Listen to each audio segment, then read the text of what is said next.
Good morning, ma'am. Good morning, ma'am. Good morning, ma'am. Good morning, ma'am. Good morning, ma'am.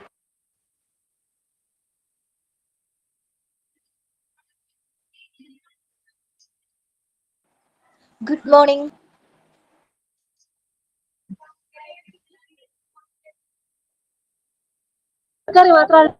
Good morning, ma'am.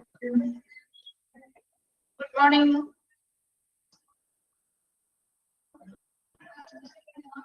Okay, നമ്മൾ കഴിഞ്ഞ ക്ലാസ്സിൽ history of hospitals അല്ലേ start ചെയ്തത്.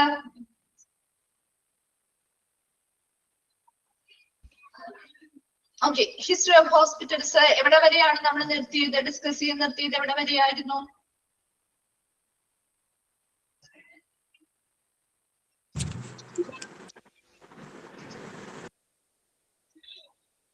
എവിടെ വരെയാണ് നമ്മൾ കഴിഞ്ഞ ക്ലാസ്സിൽ എടുത്ത് നിർത്തിയത്? ഉണ്ടായിരുന്നവരൊന്ന് പറയാമോ?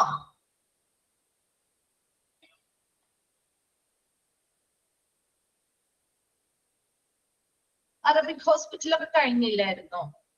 ഓക്കെ, ചരക വരെ. ഓക്കെ, ഹോസ്പിറ്റൽ എവല്യൂഷനില് 5th പോയിന്റ് വരെ അല്ലേ? ഓക്കെ, ശരി.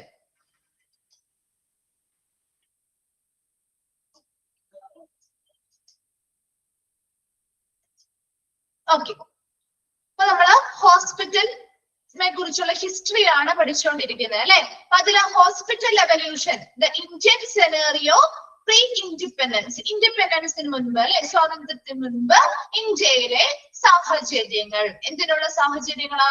ഹോസ്പിറ്റലിന്റെ പരിണാമത്തിനുള്ള സാഹചര്യങ്ങൾ എന്തൊക്കെയായിരുന്നു എന്നതാണ് നമ്മൾ ഡിസ്കസ് ചെയ്തുകൊണ്ടിരുന്ന മെയിൻ ടോപ്പിക് എന്ന് പറയുന്നത്. അതിൽ ഫസ്റ്റ് പോയിന്റ് നമുക്ക് ജസ്റ്റ് ഒന്ന് റിവൈൻഡ് ചെയ്തിട്ട് അടുത്ത ഭാഗത്തേക്ക് പോവാം കേട്ടോ. ആ ഒരു 5 പോയിന്റ്സ് നമുക്ക് ഒന്നുകൂടി പറഞ്ഞിട്ട് ഒന്ന് കണക്ട് ആക്കിയിട്ട് നമുക്ക് ബാക്കി ഭാഗത്തേക്ക് പോവാം. ഓക്കെ, അപ്പൊ നമുക്ക് ശ്രദ്ധിക്കാം കേട്ടോ. കഴിഞ്ഞ ക്ലാസ്സിൽ ഇല്ലാത്തവരും ഒന്ന് ശ്രദ്ധിക്കേ. ഓക്കെ, അപ്പൊ നോക്കിയേ, ഹോസ്പിറ്റൽ എവല്യൂഷൻ നമ്മുടെ ഇന്ത്യയിലാണ്. ഫസ്റ്റ് പോയിന്റ് എന്താ പറഞ്ഞത്? Provision of institutional care to the sick was considered as provisional and spiritual by early rulers. അതായത് സിക്ക് ആയിട്ടുള്ളവർ അല്ലെങ്കിൽ രോഗബാധിതരായിട്ടുള്ളവർക്ക് ഒരു ഇൻസ്റ്റിറ്റ്യൂഷണൽ കെയർ അല്ലെങ്കിൽ സ്ഥാപനവൽക്കരിച്ച ഒരു പരിചരണം അത് ആദ്യകാല ഭരണാധികാരികൾ എങ്ങനെയായിരുന്നു കണക്കാക്കിയിരുന്നത്?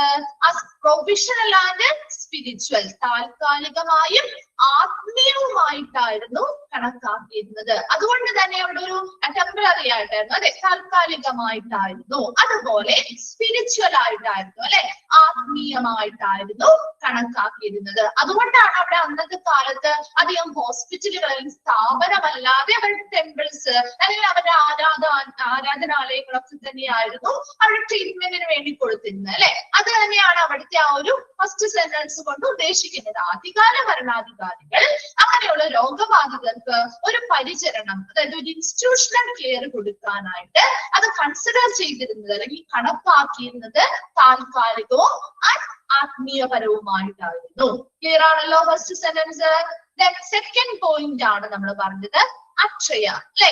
അദ്ദേഹം എന്ന് പറയുന്നത് തക്ഷശില യൂണിവേഴ്സിറ്റിയിലെ പ്രൊഫസർ അല്ലെങ്കിൽ അദ്ദേഹം ഒരു ടീച്ചർ ആയിരുന്നു. ആ കാലത്തെ ഫസ്റ്റ് ഇന്ത്യൻ ഫിസിഷ്യൻ അല്ലെങ്കിൽ ടീച്ചർ എന്നറിയപ്പെടുന്ന വ്യക്തിയാണ്. First Indian physician and teacher who lived in the University of Takshashila. Takshashila യൂണിവേഴ്സിറ്റിയിലെ ഒരു പ്രൊഫസർ അല്ലെങ്കിൽ ടീച്ചർ ആയിരുന്നു ആരെന്ന് പറയുന്നത്? അക്ഷയ എന്ന് പറയുന്ന വ്യക്തി. അദ്ദേഹം, അതുപോലെ അദ്ദേഹത്തിന്റെ കൂടെ മറ്റു 2 പേരുകൾ കൂടിയുണ്ട് അല്ലെ, സുശ്രുത, ചരക. ഇവര് 3 പേരും കൂടിയാണ് നമ്മുടെ ആയുർവേദം സ്ഥാപിച്ചത്. അപ്പൊ അക്ഷയയെ കുറിച്ച് വരാവുന്ന ഒരു ക്വസ്റ്റ്യൻ ആണ് കേട്ടോ. The first Indian physician and teacher who lived in the University of Takshashila എന്ന് ചോദിച്ചാൽ അതാരാണ്? മാറിപ്പോകരുത്, സുശ്രുതയോ ചരകയോ അല്ല, അതാരാണ്? അക്ഷയയാണ് കേട്ടോ. തേർഡ് വൺ ആണ് നമ്മൾ പറഞ്ഞത് Sushruta, the 6th century BC, and Charaka the 200 AD. ഇവര് 2 പേരെയും കുറിച്ചാണ് നമ്മൾ നെക്സ്റ്റ് പറഞ്ഞത്. സുശ്രുത എന്ന് പറയുമ്പോ അദ്ദേഹത്തെ അറിയപ്പെടുന്ന എന്താ? ഫാദർ ഓഫ് സർജറി എന്നറിയപ്പെടുന്നു അല്ലെ. ഇമ്പോർട്ടന്റ് ആയിട്ടുള്ള പോയിന്റ്സ് ഒന്ന് നോട്ട് ചെയ്യണം കേട്ടോ. പറയുന്ന സമയത്തൊന്ന് നോട്ട് ചെയ്ത് വെക്കണേ. ഫാദർ ഓഫ് സർജറി എന്നറിയപ്പെടുന്നു അല്ലെങ്കിൽ ശസ്ത്രക്രിയയുടെ പിതാവ് എന്നറിയപ്പെടുന്ന വ്യക്തിയാണ് സുശ്രുത. ചോദിക്കാറുള്ള ക്വസ്റ്റ്യൻ ആണ് കേട്ടോ. Then ancient Indian surgeon known for his outstanding operation and techniques and for his influential dissertation Sushruta സംഹിത. അദ്ദേഹം ഈ ഫാദർ ഓഫ് സർജറി, ശസ്ത്രക്രിയയുടെ പിതാവ് എന്നറിയപ്പെടാനുള്ള ഒരു കാരണം എന്താ? അദ്ദേഹം ഒരു പുരാതന Indian സർജനാണ്.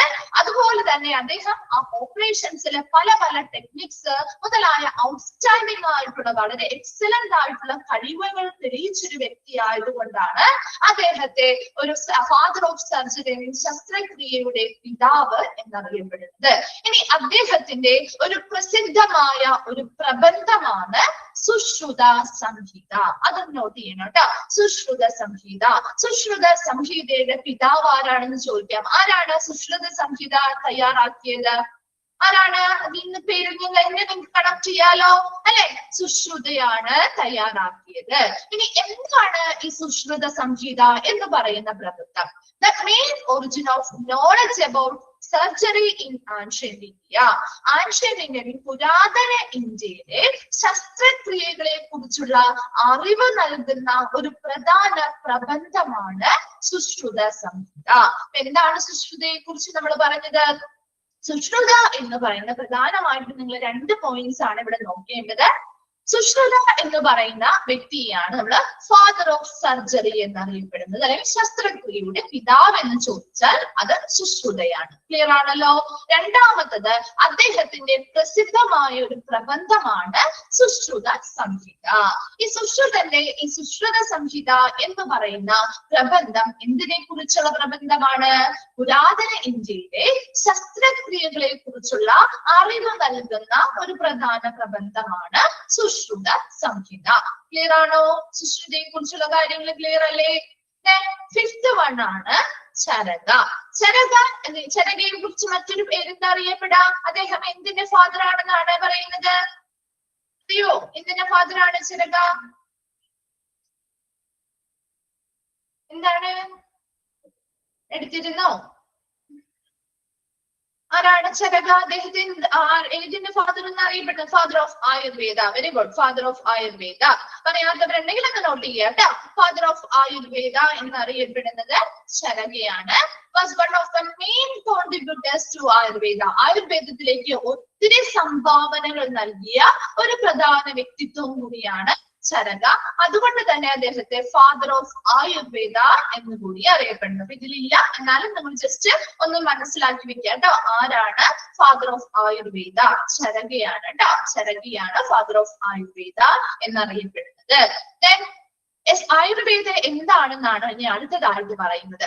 A system of medicine and life style develop in ancient India. പുരാതന ഇന്ത്യയിൽ ഡെവലപ്പ് ചെയ്ത, അല്ലെങ്കിൽ പുരാതന ഇന്ത്യയിൽ വികസിപ്പിച്ചെടുത്ത ഒരു സിസ്റ്റം ഓഫ് മെഡിസിൻ. എന്താണ്?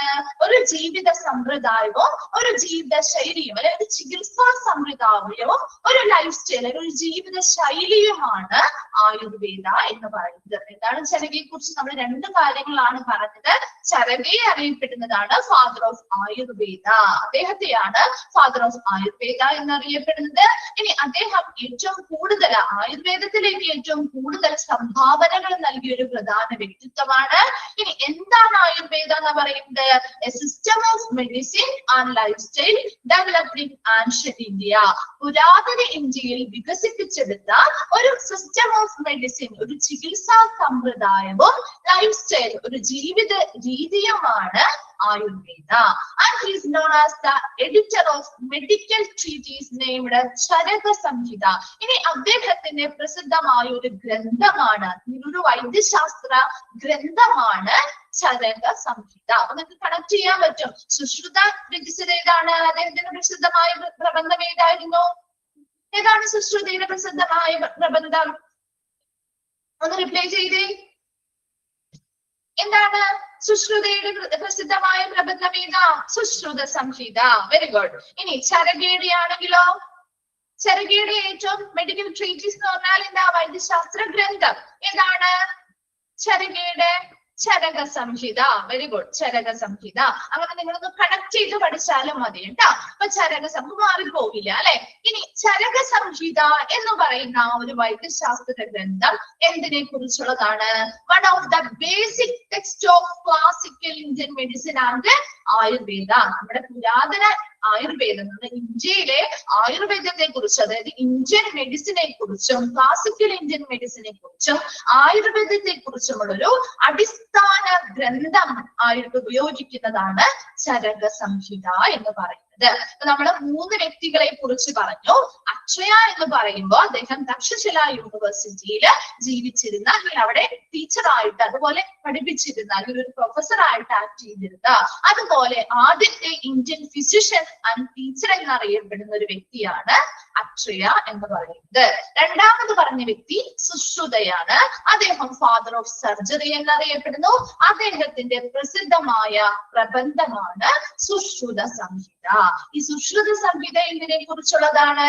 പുരാതന ഇന്ത്യയിലെ സർജറികളെ കുറിച്ച്, അല്ലെങ്കിൽ ശസ്ത്രക്രിയകളെ കുറിച്ചൊരു നോളജ് തരുന്ന അടിസ്ഥാന ഗ്രന്ഥമാണ്. ഇനി ചരക എന്ന് പറയുമ്പോൾ അദ്ദേഹമാണ് ഫാദർ ഓഫ് ആയുർവേദ എന്നറിയപ്പെടുന്നത്. അദ്ദേഹത്തിന്റെ പ്രസിദ്ധമായ ഒരു മെഡിക്കൽ ഗ്രന്ഥമാണ്, വൈദ്യശാസ്ത്ര ഗ്രന്ഥമാണ് എന്ത്? ചരക സംഹിത എന്ന് പറയുന്നത്. ഈ ചരക സംഹിത എന്തിനെ കുറിച്ചുള്ളതാണ്? ക്ലാസിക്കൽ ഇന്ത്യൻ മെഡിസിൻ ആൻഡ് ആയുർവേദത്തെ കുറിച്ച് പറയുന്ന അടിസ്ഥാന ഗ്രന്ഥമാണ്. ക്ലിയർ ആണോ? ചരക വരെയുള്ള കാര്യങ്ങൾ ക്ലിയർ ആണോ? ഓക്കെ ആണോ? ഓക്കെ. Then next നോക്കി, 6th one can be traced back to Buddha and Ashoka. ഇനി നമ്മൾ ആദ്യം ഒരു ഇന്ത്യൻ ഹോസ്പിറ്റലിനെ കുറിച്ച് പഠിച്ചില്ലേ, അതിലേക്ക് നമ്മൾ തിരിച്ചു പോവാണേ.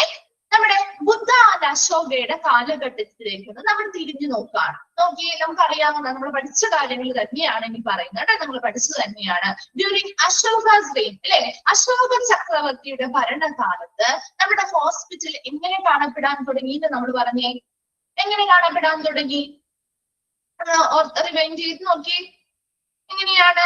അശോക ചക്രവർത്തിയുടെ കാലഘട്ടത്തില് നമ്മുടെ ഇന്ത്യൻ ഹോസ്പിറ്റലില് എങ്ങനെയാണ്? വെരി ഗുഡ്, മോഡേൺ ഹോസ്പിറ്റലിനെ പോലെ കാണാൻ തുടങ്ങി അല്ലെ. മോഡേൺ ഹോസ്പിറ്റലിനെ പോലെ കാണപ്പെടാൻ തുടങ്ങി.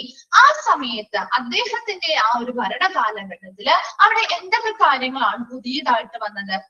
എന്തൊക്കെ കാര്യങ്ങളാണ് പുതിയതായിട്ട് വന്ന ഒരു ഹോസ്പിറ്റലുമായി ബന്ധപ്പെട്ട്? പ്രിൻസിപ്പിൾസ് ഓഫ് സാനിറ്റേഷൻ ഫോളോ ചെയ്യാൻ തുടങ്ങി അല്ലെ. ശുചിത്വ തത്വങ്ങൾ പാലിക്കാൻ തുടങ്ങി. സിസേറിയൻ ഓപ്പറേഷൻസ് അല്ലെ, അല്ലെങ്കിൽ സി സെക്ഷൻസ് എന്ന് പറഞ്ഞാലും അത് തന്നെയാണ് കേട്ടോ. സിസേറിയൻ ഓപ്പറേഷൻസ് ഒക്കെ പെർഫോം ചെയ്യാൻ തുടങ്ങിയ ഒരു കാലഘട്ടമാണ് ആരുടെ കാലഘട്ടം? അശോകാസിന്റെ റെയിൻ, അല്ലെങ്കിൽ അശോക ചക്രവർത്തിയുടെ ഭരണ കാലഘട്ടം എന്ന് പറയുന്നത്. ക്ലിയർ ആണല്ലോ? നെക്സ്റ്റ് നമ്മൾ പറയുന്നത് റീജിയണൽ ഹോസ്പിറ്റൽസ്. ആരാണ് റീജിയണൽ ഹോസ്പിറ്റൽ സ്ഥാപിച്ചത്? ആരാണ് റീജിയണൽ ഹോസ്പിറ്റൽസ് സ്ഥാപിച്ചത്? ബുദ്ധ. വെരി ഗുഡ്, ബുദ്ധ അല്ലെ. അദ്ദേഹം ആർക്കൊക്കെ വേണ്ടിയിട്ടാണ് ഒരു റീജിയണൽ ഹോസ്പിറ്റൽ സ്ഥാപിച്ചത്? ഫോർ ദ ഇൻഫേം ആൻഡ് ഡെസ്റ്റിറ്റ്യൂട്ട് അല്ലെ, അഗതികൾക്ക്, അല്ലെങ്കിൽ ദുർബലരായവർക്ക്, അല്ലെങ്കിൽ അനാഥരായവർക്ക്, അങ്ങനെയുള്ള ആളുകൾക്ക് വേണ്ടി ഒരു റീജിയണൽ ഹോസ്പിറ്റൽ, അല്ലെങ്കിൽ ഒരു പ്രാദേശിക ആശുപത്രി ബുദ്ധൻ നിർമ്മിക്കുകയുണ്ടായി. ക്ലിയർ അല്ലേ? 8th വരെയും നമ്മൾ പറഞ്ഞ കാര്യങ്ങൾ തന്നെയാ പറയുന്നേ. 9th one ആണ് അക്ബർസ് പീരീഡ്. ഇനി അക്ബർ ചക്രവർത്തിയുടെ കാലഘട്ടമായപ്പോഴേക്കും യുനാനി മെഡിസിൻ നമ്മുടെ ഇന്ത്യയിലേക്ക് എന്ത് ചെയ്തു? ഇൻട്രൊഡ്യൂസ് ചെയ്യപ്പെട്ടു. ജസ്റ്റ് നിങ്ങൾ അത്രയും മാത്രം പറഞ്ഞാൽ മനസ്സിലാക്കിയാൽ വേണ്ടിട്ടോ. ഓൾറെഡി യുനാനിയെ പറ്റി നിങ്ങൾ മറ്റു ചാപ്റ്റേഴ്സിൽ ഓൾറെഡി പഠിക്കുന്നുണ്ട് അല്ലെ. ആയുർവേദ, യുനാനി മുതലായിട്ടുള്ള കാര്യങ്ങളെ കുറിച്ച് ഓൾറെഡി അവിടെ പഠിക്കുന്നുണ്ടല്ലോ. അതുകൊണ്ട് തന്നെ ഇവിടെ ജസ്റ്റ് നിങ്ങളോട് ചോദിക്കുന്ന ഈ ഒരു ചാപ്റ്ററിൽ ചോദിക്കാനുള്ള ഒരു ക്വസ്റ്റ്യൻ മാത്രമേ ഇത്രയേ ഉള്ളൂ. യുനാനി മെഡിസിൻ ആരുടെ കാലഘട്ടത്തിലാണ് നമ്മുടെ ഇന്ത്യയിലേക്ക് എത്തിയത്? ഏത് ചക്രവർത്തിയുടെ കാലഘട്ടത്തിലാണ്? അല്ലെങ്കിൽ ഏത് വ്യക്തിയുടെ കാലഘട്ടത്തിലാണ്? ഒന്ന് പറഞ്ഞേ, ഏത് വ്യക്തിയുടെ കാലഘട്ടത്തിലാണ് യുനാനി മെഡിസിൻ വന്നത്? അക്ബർസ് പീരീഡ്. മാറിപ്പോവാതെ, അക്ബറും അശോകയും തമ്മിൽ മാറിപ്പോവാതെ അതൊന്ന് മനസ്സിലാക്കി വെച്ച് പഠിച്ചാൽ മതി കേട്ടോ. ഒരൊറ്റ ക്വസ്റ്റ്യനെ ഇവിടുന്ന് ഉണ്ടാവുള്ളൂ. എന്താണ് യുനാനി മെഡിസിൻ ഒന്നും ഈ ഒരു ചാപ്റ്ററുമായി ബന്ധപ്പെട്ട് ചോദിക്കില്ല കേട്ടോ. അപ്പൊ നിങ്ങൾ ജസ്റ്റ് ഒന്ന് മനസ്സിലാക്കി വെച്ചാൽ മതി. അക്ബർസ് പീരീഡിലാണ് യുനാനി മെഡിസിൻ നമ്മുടെ ഇന്ത്യയിലേക്ക് കടന്നു വന്നത്. ക്ലിയർ ആണോ? ആ ഒരു 9 പോയിന്റ്സും ഓക്കെ ആണോ? അടുത്ത ഭാഗത്തേക്ക് പോകട്ടെ. Okay. Then next നെക്സ്റ്റ് നമ്മള് 17th സെഞ്ചുറിയിലേക്ക് പോവാണ്. 17ാം നൂറ്റാണ്ടില് 17th സെഞ്ചുറിയില് എന്തൊക്കെ പ്രത്യേകതകളായിരുന്നു ഉണ്ടായിരുന്നത്? ഇത് ഇമ്പോർട്ടന്റ് ആയിട്ടുള്ള ഒരു ഭാഗമാണ് കേട്ടോ. ഇവിടെ കുറച്ച് നമ്മുടെ ഇയറും കാര്യങ്ങളും വരുന്നുണ്ട്. അത് നിങ്ങൾ നോട്ട് ചെയ്ത് തന്നെ പഠിക്കണേ, മാറിപ്പോകരുത്. കാരണം ഓരോ ഇയറും നമുക്ക് കണക്ട് ചെയ്യുന്ന സമയത്ത് നിങ്ങൾക്ക് ഇച്ചിരി കൺഫ്യൂസിങ് ആവാനുള്ള സാധ്യതയുണ്ട്. ഇയർ മാറിപ്പോകാനുള്ളൊരു ചാൻസ് ഉണ്ട്. ഈ ഭാഗത്തു നിന്നും ക്വസ്റ്റ്യൻസ് വരാറുള്ളത് കൊണ്ട് തന്നെ ഇതിൽ കൊടുത്തിരിക്കുന്ന അതേ പോയിന്റ്സ് അങ്ങനെ തന്നെ നിങ്ങളൊന്ന് മനസ്സിലാക്കി പഠിച്ചു വെക്കണം കേട്ടോ. നോക്കി, first point, modern system of medicine by arrival Christian missionaries in South India. നമ്മുടെ സൗത്ത് ഇന്ത്യയിലേക്ക് ക്രിസ്ത്യൻ മിഷണറീസിന്റെ വരവോട് കൂടിയാണ് ഒരു മോഡേൺ സിസ്റ്റം ഓഫ് മെഡിസിൻ, അല്ലെ, ഒരു ആധുനിക രീതിയിലുള്ളൊരു മെഡിസിൻ സമ്പ്രദായം നമ്മുടെ ഇന്ത്യയിലേക്ക് വന്നത്. സൗത്ത് ഇന്ത്യയിലേക്ക് ആരുടെ വരവോട് കൂടിയാ? ക്രിസ്ത്യൻ മിഷണറീസിന്റെ വരവോട് കൂടിയാണ്. അതിൽ ഈസ്റ്റ് ഇന്ത്യ കമ്പനി അടുത്ത പോയിന്റ് ആണ് നിങ്ങൾ നോക്കേണ്ടത് കേട്ടോ. ഈസ്റ്റ് ഇന്ത്യ കമ്പനി ചോദിക്കാനുള്ള ഒരു ക്വസ്റ്റ്യൻ കൂടിയാണ്. East India company established first hospital. East India company ഒക്കെ കേട്ട് കാണുമല്ലോ അല്ലെ? നമ്മൾ പണ്ട് ചരിത്രപരമായിട്ട് പഠിക്കുമ്പോൾ നമ്മളുമായിട്ട് വാണിജ്യ ബന്ധത്തിൽ ഏർപ്പെട്ടിരുന്ന ആളുകളാണ് ഈസ്റ്റ് ഇന്ത്യ കമ്പനീസ് എന്നൊക്കെ പറയുന്നത്. അതിന്റെ ഡീറ്റെയിൽ കാര്യങ്ങളൊന്നും നിങ്ങൾ പഠിക്കണ്ട കേട്ടോ. ജസ്റ്റ് അത് എന്താണ്, അവരെന്താണ് നമ്മുടെ ഹോസ്പിറ്റലുമായി ബന്ധപ്പെട്ട് എന്താണ് ചെയ്തത്, അത് മാത്രം നിങ്ങൾ പഠിച്ചാൽ മതിയേ. East India company established first hospital in 1664 in Chennai for its soldiers and in 1668 for civilians. East India company 1664 ഇവിടെ രണ്ട് ക്വസ്റ്റ്യൻ ചോദിക്കാം. അവര്, അതായത് ഈ ഈസ്റ്റ് ഇന്ത്യ കമ്പനി 1664 സോൾജിയേഴ്സിന് വേണ്ടി അല്ലെങ്കിൽ സൈനികർക്ക് വേണ്ടി നിർമ്മിച്ച ആദ്യമായി ഹോസ്പിറ്റൽ നിർമ്മിച്ചു. അത് എവിടെയാണ് എന്ന് ചോദിക്കാം. എവിടെയാണ് നിർമ്മിച്ചത്? ചെന്നൈയിലായിരുന്നു കേട്ടോ. 1664 ഈസ്റ്റ് ഇന്ത്യ കമ്പനി ആദ്യത്തെ ഹോസ്പിറ്റൽ സ്ഥാപിച്ചത് ആർക്ക് വേണ്ടിയിട്ടാണ്? സോൾജിയേഴ്സിന് അല്ലെങ്കിൽ സൈനികർക്ക് വേണ്ടിയിട്ട് ചെന്നൈയിലായിരുന്നു. 1668 ചെന്നൈയിൽ തന്നെ അവർ ആർക്ക് വേണ്ടി ഒരു ഹോസ്പിറ്റൽ സ്ഥാപിച്ചു? സിവിലിയൻസ് അല്ലെങ്കിൽ സാധാരണ പൗരന്മാർക്ക് വേണ്ടിയും ഒരു ഹോസ്പിറ്റൽ ചെന്നൈയിൽ സ്ഥാപിച്ചു. രണ്ട് ക്വസ്റ്റ്യൻസ് ചോദിക്കാം, ആ ഇയർ ചോദിക്കാം. അതായത് സോൾജിയേഴ്സിന് വേണ്ടി ഈസ്റ്റ് ഇന്ത്യ കമ്പനി ചെന്നൈയിൽ ഏത് വർഷമാണ് ആദ്യ ഹോസ്പിറ്റൽ സ്ഥാപിച്ചത്? ഏത് വർഷമാണ്? 1664 ആണ്, 1664. രണ്ടാമത്തെ ഒരു ക്വസ്റ്റ്യൻ വരുന്നത്, ഈസ്റ്റ് ഇന്ത്യ കമ്പനി 1664 സോൾജിയേഴ്സിന് വേണ്ടി എവിടെയാണ് ഹോസ്പിറ്റൽ സ്ഥാപിച്ചത്? എവിടെയാണ്? ചെന്നൈയിലാണ്. അങ്ങനെ രണ്ട് ക്വസ്റ്റ്യൻ ആണ് ഇവിടെ നിന്ന് വരാവുന്നത് കേട്ടോ. അപ്പൊ അതൊന്ന് നോട്ട് ചെയ്ത് വെക്കണം കേട്ടോ. 1664 എന്ന് പറയുന്ന വർഷത്തിന്റെ പ്രത്യേകത, ചെന്നൈയിലാണെന്നുള്ള പ്രത്യേകത. അതുപോലെ ആർക്ക് വേണ്ടിയിട്ട് 1664 ആർക്ക് വേണ്ടിയാ? സോൾജിയേഴ്സ് അല്ലെങ്കിൽ സൈനികർക്ക് വേണ്ടിയിട്ട്. 68 ആർക്ക് വേണ്ടിയിട്ടാണ്? സിവിലിയൻസ് അല്ലെങ്കിൽ സാധാരണ പൗരന്മാർക്ക് വേണ്ടി. ആരാണ് സ്ഥാപിച്ചത് ഇവിടെ? ഈസ്റ്റ് ഇന്ത്യ കമ്പനി സ്ഥാപിച്ചത്. ക്ലിയർ ആണോ ആ ഒരു ഓപ്ഷൻ? ആ ഒരു പോയിന്റ് ക്ലിയർ അല്ലേ? അടുത്ത ഭാഗത്തേക്ക് പോവാലോ. ഓക്കെ, നെക്സ്റ്റ് വരുന്നത് constant growth during 18th and 19th century. എന്താണ്? അതെ, 68 സിവിലിയൻസിന് വേണ്ടിയിട്ട്, 64 ആർക്ക് വേണ്ടിയിട്ടാണ്? സോൾജിയേഴ്സ് സൈനികർക്ക് വേണ്ടിയിട്ട് കേട്ടോ. ഓക്കെ, അപ്പൊ അത് രണ്ടിന്റെയും ഇയറും ആ സ്ഥലവും ഒന്ന് പഠിച്ചു വെച്ചാൽ മതി കേട്ടോ. സെക്കൻഡ് വൺ ആണ് constant growth during the 18th and early 19th century. ഇനി 18-19 നൂറ്റാണ്ടിന്റെ ആദ്യ കാലഘട്ടത്തിലൊക്കെ ഒരു നിരന്തരമായ, ഒരു ക്രമാനുഗതമായ ഒരു വളർച്ച നമ്മുടെ ഹോസ്പിറ്റൽ മേഖലയിൽ ഉണ്ടാവാൻ തുടങ്ങി. ഇനി വരാൻ പോകുന്ന പോയിന്റ്സ് വളരെ ഇമ്പോർട്ടന്റ് ആണ്, അതും നിങ്ങൾ നോട്ട് ചെയ്ത് വെക്കണം കേട്ടോ. First medical college in Calcutta in 1835. നമ്മുടെ ഇന്ത്യയിലെ ആദ്യത്തെ മെഡിക്കൽ കോളേജ് വന്ന സ്ഥലം ഏതാണ്? കൽക്കട്ടയിലാണ്. in 1835, 1835. അതും ചോദിക്കാറുള്ള ഒരു ക്വസ്റ്റ്യൻ ആണ് കേട്ടോ. എവിടെയാണ് നമ്മുടെ ഇന്ത്യയിലെ ഫസ്റ്റ് മെഡിക്കൽ കോളേജ് വന്നത്? ഏത് സ്ഥലത്താണെന്ന് ചോദിക്കാം. അല്ലെങ്കിൽ കൽക്കട്ടയില് ഏത് വർഷത്തിലാണ്, ഏത് വർഷത്തോടു കൂടിയാണ് ആദ്യത്തെ മെഡിക്കൽ കോളേജ് വന്നത്? ഏത് വർഷമായപ്പോഴാ? 1835 കൽക്കട്ടയിലെ ആദ്യ മെഡിക്കൽ കോളേജ് വന്നത്. ആദ്യ മെഡിക്കൽ കോളേജ് മുംബൈയിൽ വന്നത് എപ്പോഴാണ്? ആ മെഡിക്കൽ കോളേജ് 1845 ആൻഡ് ചെന്നൈയിൻ 1850 ഇയറിലായിരുന്നു 1850 ചെന്നൈയിൽ വന്നത്. മൂന്നും നിങ്ങളൊന്ന് നോട്ട് ചെയ്ത് വെക്കണേ.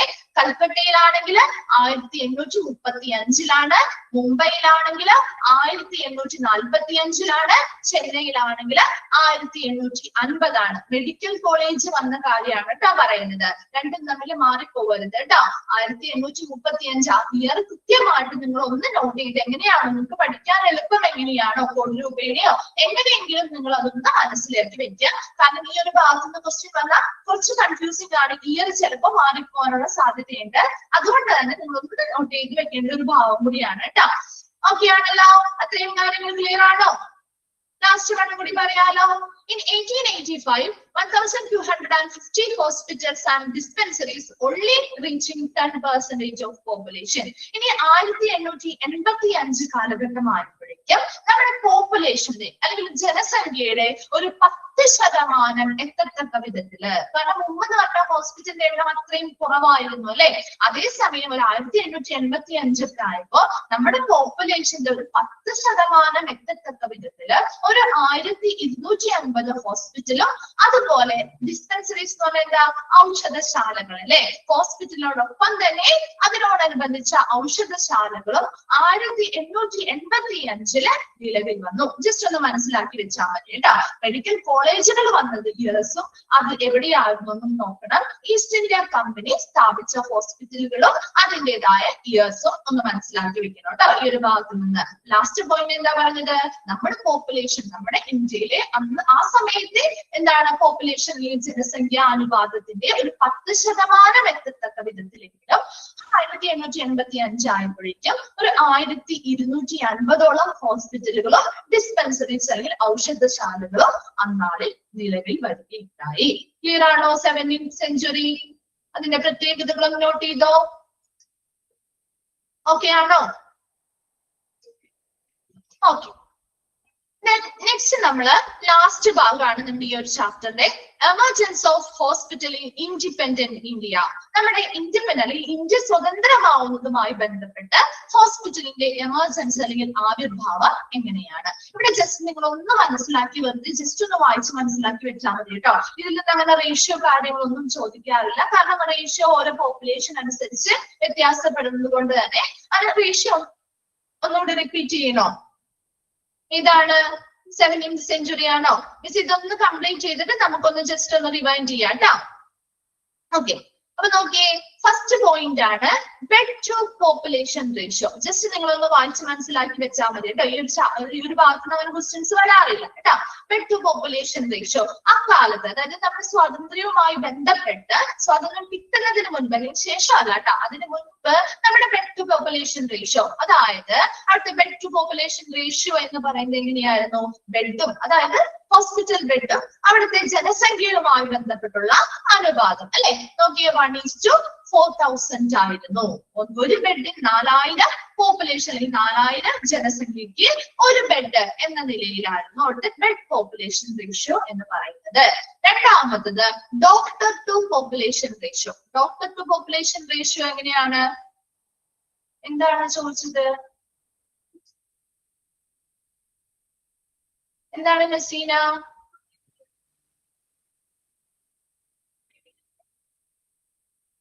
ഇപ്പൊ എടുക്കുന്ന കാര്യം ഇല്ലാട്ടോ പറഞ്ഞത് മിസ്. നമ്മളിവിടെ ഇൻഡിപെൻഡൻസിന് മുൻപ്, സ്വാതന്ത്ര്യത്തിന് മുൻപുള്ള കാര്യങ്ങളാണ് സംസാരിക്കുന്നത്. ഇപ്പോഴത്തെ റേഷ്യോ അല്ല പറയുന്നത് കേട്ടോ. ഇപ്പോഴത്തെ റേഷ്യോ അല്ലാട്ടോ.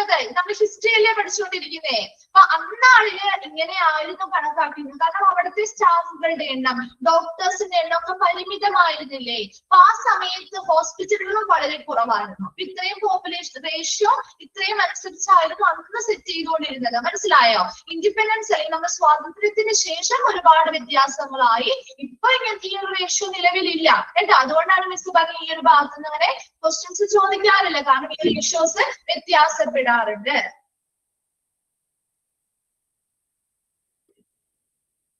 എക്സാമിന്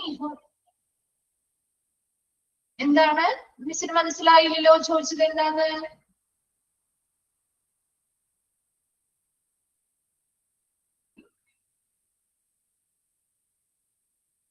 എന്താണെന്ന് മനസ്സിലായില്ലല്ലോ? ഒന്ന് ക്ലിയർ ആയി ഒന്നുകൂടി മെസ്സേജ് ചെയ്യാമോ?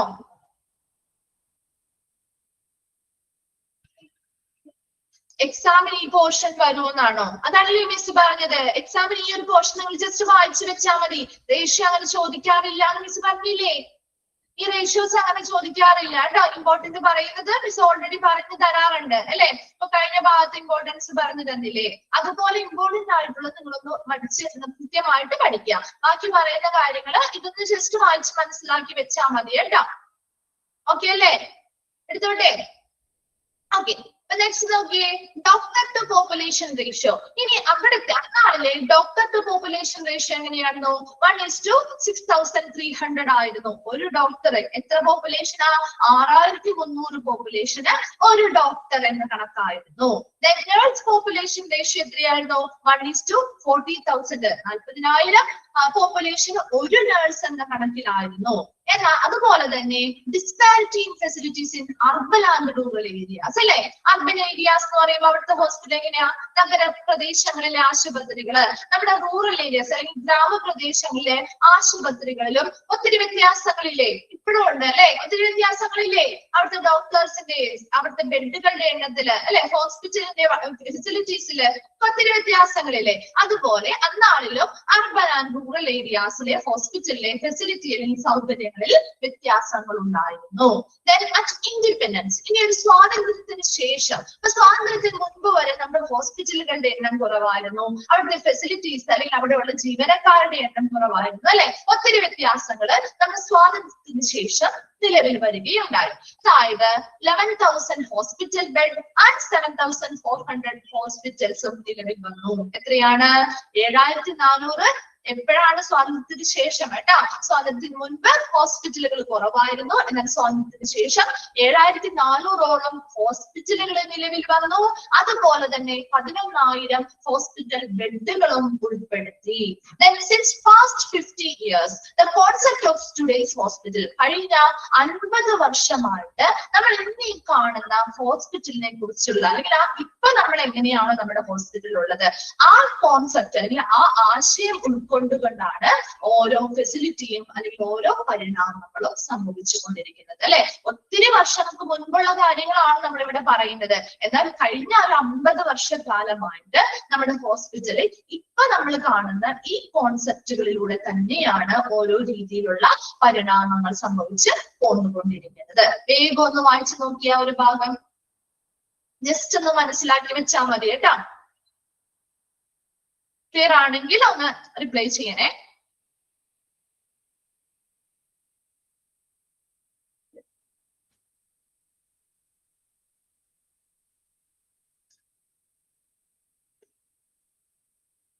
ഓക്കെ ഓക്കെ, കിട്ടാത്ത ആളൊന്ന് ശ്രദ്ധിക്കണം കേട്ടോ.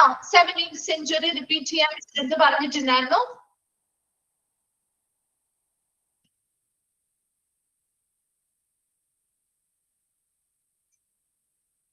എന്താണ്?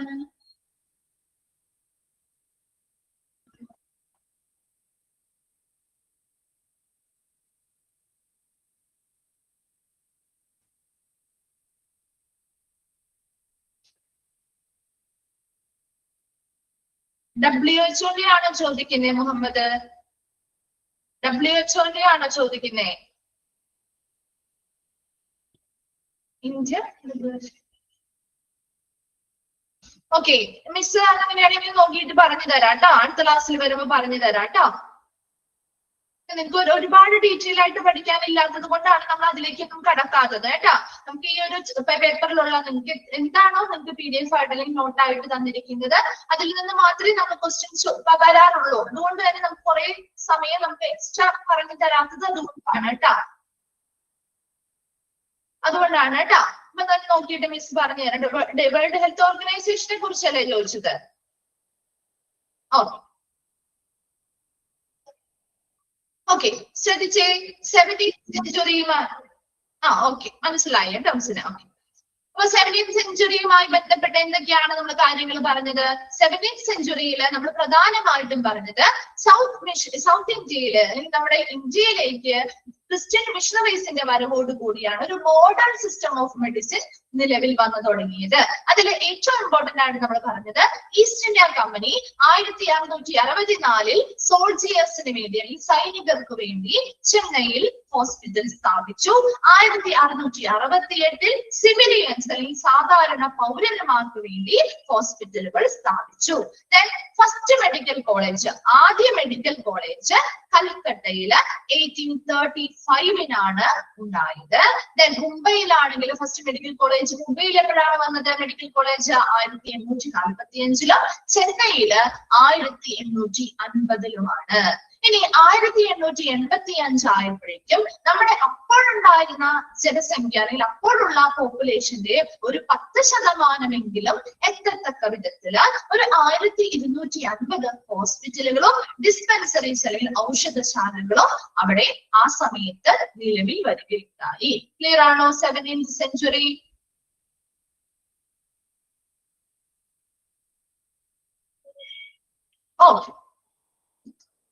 ഓക്കെ, നെക്സ്റ്റ് എന്താണ് പറഞ്ഞത്?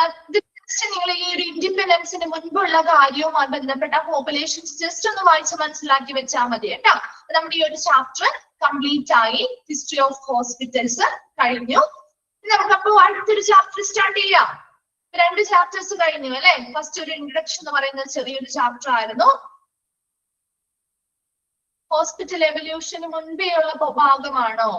നമ്മളത് ഫുള്ളും റിപ്പീറ്റ് ചെയ്യേണ്ട കാര്യമില്ലല്ലോ. റെക്കോർഡഡ് ക്ലാസ്സുകൾ അവൈലബിൾ ആയിരിക്കും കേട്ടോ. അപ്പൊ കിട്ടാത്തവരുണ്ടെങ്കിൽ അല്ലെങ്കിൽ ക്ലാസ്സിൽ കയറാത്തവരൊക്കെ ഉണ്ടെങ്കിൽ റെക്കോർഡഡ് ക്ലാസ്സുകൾ നിങ്ങൾക്ക് അറിയാലോ. നിങ്ങളുടെ റെക്കോർഡഡ് ക്ലാസ്സുകൾ എവിടെയാണെന്ന് കിട്ടാറില്ലേ റെക്കോർഡഡ് ക്ലാസ്സുകൾ കാണാൻ ശ്രമിക്കാറുണ്ടോ? ഓക്കെ, കിട്ടാത്തവർ ഏതൊരു ക്ലാസ് നമ്മൾ മിസ്സായിട്ടുണ്ടെങ്കിൽ അടുത്ത ദിവസം നമ്മുടെ ക്ലാസ്സിൽ കയറുന്നതിന് മുൻപോ അല്ലെങ്കിൽ എപ്പോഴാണ് നിങ്ങൾക്ക് ഫ്രീ ആയിട്ട് കിട്ടുന്നത് ആ സമയത്ത് നിങ്ങൾ റെക്കോർഡഡ് ക്ലാസ്സുകൾ കണ്ട് മനസ്സിലാക്കിയിട്ട് അതിലെന്തെങ്കിലും ഡൗട്ട്സോ കാര്യങ്ങളൊക്കെ വരികയാണെങ്കിൽ ടീച്ചേഴ്സിന് വരുമ്പോൾ ചോദിക്കാം കേട്ടോ. ഓക്കെ, നമ്മൾ അടുത്തൊരു ചാപ്റ്ററിലേക്ക് സ്റ്റാർട്ട് ചെയ്യാണ്. അപ്പൊ നമ്മൾ 2 ചാപ്റ്റർ കംപ്ലീറ്റ് ചെയ്തു. ഇൻട്രൊഡക്ഷൻ എന്ന് പറയുന്ന ചെറിയൊരു ചാപ്റ്റർ ആയിരുന്നു. രണ്ടാമത്തത് ഹിസ്റ്ററി ഓഫ് ഹോസ്പിറ്റൽസ്, വളരെ ചെറിയൊരു ചാപ്റ്ററുകൾ തന്നെയായിരുന്നു. രണ്ടിലെയും ഇമ്പോർട്ടന്റ് ആയിട്ടുള്ള ഭാഗം മിസ് പറഞ്ഞു തന്നിട്ടുണ്ട്. അത് നോട്ട് ചെയ്ത് പഠിക്കണം കേട്ടോ. നമ്മൾ ഇനി അടുത്തൊരു ചാപ്റ്ററിലേക്ക് പോവുകയാണ്. ഫ്രണ്ട് ഓഫീസ് ഡിപ്പാർട്ട്മെന്റ് കേട്ടോ. Front office department work and functions കേട്ടിട്ടുണ്ടോ അല്ലെങ്കിൽ കണ്ടിട്ടുണ്ടോ? ഫ്രണ്ട് ഓഫീസ് ഡിപ്പാർട്ട്മെന്റ് ഹോസ്പിറ്റലൊക്കെ പോകുമ്പോ ഓക്കെ ഉണ്ട് അല്ലെ. ഓക്കെ, നമ്മൾ എപ്പോഴും പോകുന്ന ഒരു സ്ഥലവും കൂടിയാണ് അല്ലെ ഫ്രണ്ട് ഓഫീസ് ഡിപ്പാർട്ട്മെന്റ്. ഒരു ഹോസ്പിറ്റലിൽ നമ്മൾ ആദ്യം ചെല്ലുമ്പോൾ തന്നെ നമ്മൾ നേരെ എവിടേക്കാ പോകുന്നത്? എവിടെയാണ് പോകുന്നത്? ഫ്രണ്ട് ഓഫീസിലേക്കല്ലേ.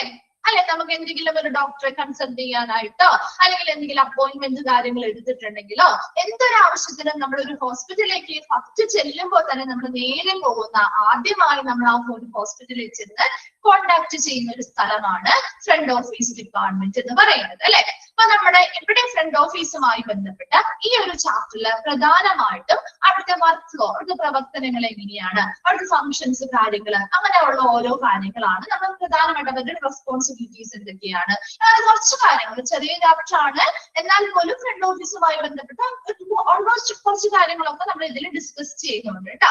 അപ്പൊ ഫസ്റ്റ് നമുക്ക് ഇവിടെ ഒരു കോട്ടാണ് അവർ തന്നിരിക്കുന്നത് വർക്ക് ഫ്ലോയുമായി ബന്ധപ്പെട്ട്. നോക്കിയേ, customers are kings and kings never unattended. എന്താണ് ആ ഒരു കോട്ട്? കേട്ടിട്ടുണ്ടോ ഈ ഒരു കോട്ട് എവിടെയെങ്കിലും? കേട്ടിട്ടുണ്ടോ? അതോ ഫസ്റ്റ് ടൈം കേൾക്കാണോ? ആണോ?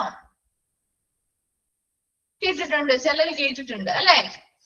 ഇപ്പൊ എന്താണ് അതിന്റെ അർത്ഥം? അല്ലെങ്കിൽ ഈ ഒരു കോട്ട് ഇവിടെ കൊടുക്കാനുള്ള ഒരു കാരണം എന്തായിരിക്കും?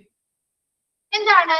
ഇവിടെ ഒരു ഹോസ്പിറ്റലുമായി നമ്മൾ ബന്ധപ്പെടുത്തുമ്പോ ഹോസ്പിറ്റലില് കസ്റ്റമേഴ്സ് എന്ന് പറയുന്നത് ആരാണ്? ഹോസ്പിറ്റലിലെ കസ്റ്റമേഴ്സ് എന്ന് പറയുന്നത് ആരാണ്? ഹോസ്പിറ്റലിലെ കസ്റ്റമർ എന്ന് പറയുന്നത് ആരാണ്? പേഷ്യൻസ്. വെരി ഗുഡ്, പേഷ്യൻസ് ആണ് അല്ലെ. ഹോസ്പിറ്റലിലെ കസ്റ്റമർ എന്ന് പറയുന്നത് പേഷ്യൻസ് ആണ്. അപ്പൊ ഇവിടെ നമ്മൾ ഉദ്ദേശിക്കുന്ന ആ ഒരു കോട്ടിന്റെ മീനിങ് എന്താണ്? കസ്റ്റമേഴ്സ് അല്ലെങ്കിൽ കസ്റ്റമേഴ്സ് എന്ന് പറയുന്ന ആരാണെന്നാണ്? കിങ്സ് ആണ് അല്ലെ. കസ്റ്റമേഴ്സ് എന്ന് പറയുന്നത് രാജാക്കന്മാരാണ്. അവരെ ഒരിക്കലും ശ്രദ്ധിക്കപ്പെടാതെ പോകരുത് എന്നതാണ് ആ ഒരു കോട്ടിന്റെ മീനിങ്. അപ്പൊ നമ്മുടെ ഒരു ഹോസ്പിറ്റലിൽ വരുമ്പോ ഇപ്പൊ നമ്മൾ ഫ്രണ്ട് ഓഫീസ് അല്ലേ പഠിക്കുന്നത് അല്ലെ, ഒരു ഹോസ്പിറ്റലിലേക്ക് ഒരു പേഷ്യന്റ്, അവരാണല്ലോ കസ്റ്റമേഴ്സ് എന്ന് പറയുന്നത് അല്ലെ. അപ്പൊ ഒരു ഹോസ്പിറ്റലിലേക്ക് പേഷ്യൻസ് അല്ലെങ്കിൽ ഒരു കസ്റ്റമേഴ്സ് വരുമ്പോ അവരെന്ന് പറയുന്ന ഹോസ്പിറ്റലിൽ ആരാണെന്ന് പറയുന്നത് രാജാക്കന്മാരാണ് അല്ലെ. അവരെ ഒരിക്കലും ശ്രദ്ധിക്കപ്പെടാതെ പോവരുത്. ഏതൊരു ബിസിനസ് സ്ഥാപനത്തിന്റെയും, ഒരു ഹോസ്പിറ്റൽ എന്ന് പറയുന്നത് നമുക്കൊരു ബിസിനസ് സ്ഥാപനം, നേരിട്ടല്ലെങ്കിലും ഒരു ഇൻഡയറക്ട്ലി ഒരു ബിസിനസ് സ്ഥാപനം തന്നെയാണ് അല്ലെ. ഏതൊരു ബിസിനസ് സ്ഥാപനത്തിലും കസ്റ്റമേഴ്സ് എന്ന് പറയുന്നത് വളരെ ഇമ്പോർട്ടന്റ് ആയിട്ടുള്ള ആളുകളാണ്. അവർക്കാണ് നമ്മൾ ഏറ്റവും കൂടുതൽ പ്രിഫറൻസ് കൊടുക്കേണ്ടത്, ഏറ്റവും കൂടുതൽ റെസ്പെക്ട് കൊടുക്കേണ്ടത്, അവരെയാണ് ഏറ്റവും കൂടുതൽ നമ്മൾ ശ്രദ്ധ കൊടുക്കേണ്ടതും. അപ്പൊ അവരിലൂടെയാണ് നമ്മുടെ ആ ഒരു ബിസിനസിന്റെ വളർച്ച എന്ന് പറയുന്നത് അല്ലെ. ഏതൊരു ബിസിനസ് സ്ഥാപനത്തിലും കസ്റ്റമേഴ്സിനെ ഒഴിവാക്കാനായിട്ട് അവർക്ക് പറ്റുമോ? ഇല്ല. അവരുടെ സക്സസ് ആവണമെങ്കിൽ, അവരുടെ ബിസിനസ് സക്സസ്ഫുൾ ആവണമെങ്കിൽ അവിടെ കസ്റ്റമേഴ്സിന്റെ എൻഗേജ്മെന്റ് വേണം അല്ലെ.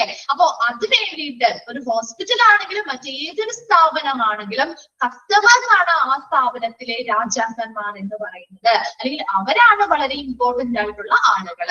അപ്പൊ അവരെ ഏറ്റവും കൂടുതൽ ശ്രദ്ധ കൊടുക്കേണ്ടതും റെസ്പെക്ട് കൊടുക്കേണ്ടതും ഈ പറയുന്ന കസ്റ്റമേഴ്സിന് തന്നെയാണ്. നമ്മളൊരു ഹോസ്പിറ്റലിൽ ചെല്ലുമ്പോൾ ഇപ്പൊ നമ്മളൊരു പേഷ്യന്റ് ആയിട്ട്, നമ്മളൊരു കസ്റ്റമർ ആയിട്ട് ചെല്ലുകയാണ് അല്ലെ. അപ്പൊ നമ്മൾ ചെല്ലുമ്പോ നമ്മളെ ആ ഫ്രണ്ട് ഓഫീസ് ഡിപ്പാർട്ട്മെന്റ് അല്ലെങ്കിൽ ആ ഒരു ഹോസ്പിറ്റല് വളരെ നല്ല രീതിയിൽ ട്രീറ്റ് ചെയ്ത് എല്ലാ കാര്യങ്ങളും നമുക്ക് ചെയ്തു തരുന്നു, നമുക്ക് ആവശ്യമായ സഹായങ്ങൾ ചെയ്യുന്നു, നമുക്ക് അറിയാത്ത കാര്യങ്ങൾ അവരിലൂടെ ചെയ്തു തരുന്നു. അങ്ങനെയൊക്കെയാണ് നിങ്ങൾക്ക് ആ ഒരു ഹോസ്പിറ്റലിനോട് ഇഷ്ടം തോന്നുമോ? ഇഷ്ടം തോന്നുമോ? ആ ഒരു സർവീസിൽ നിങ്ങൾ സാറ്റിസ്ഫൈഡ് ആവില്ലേ? ആവില്ലേ?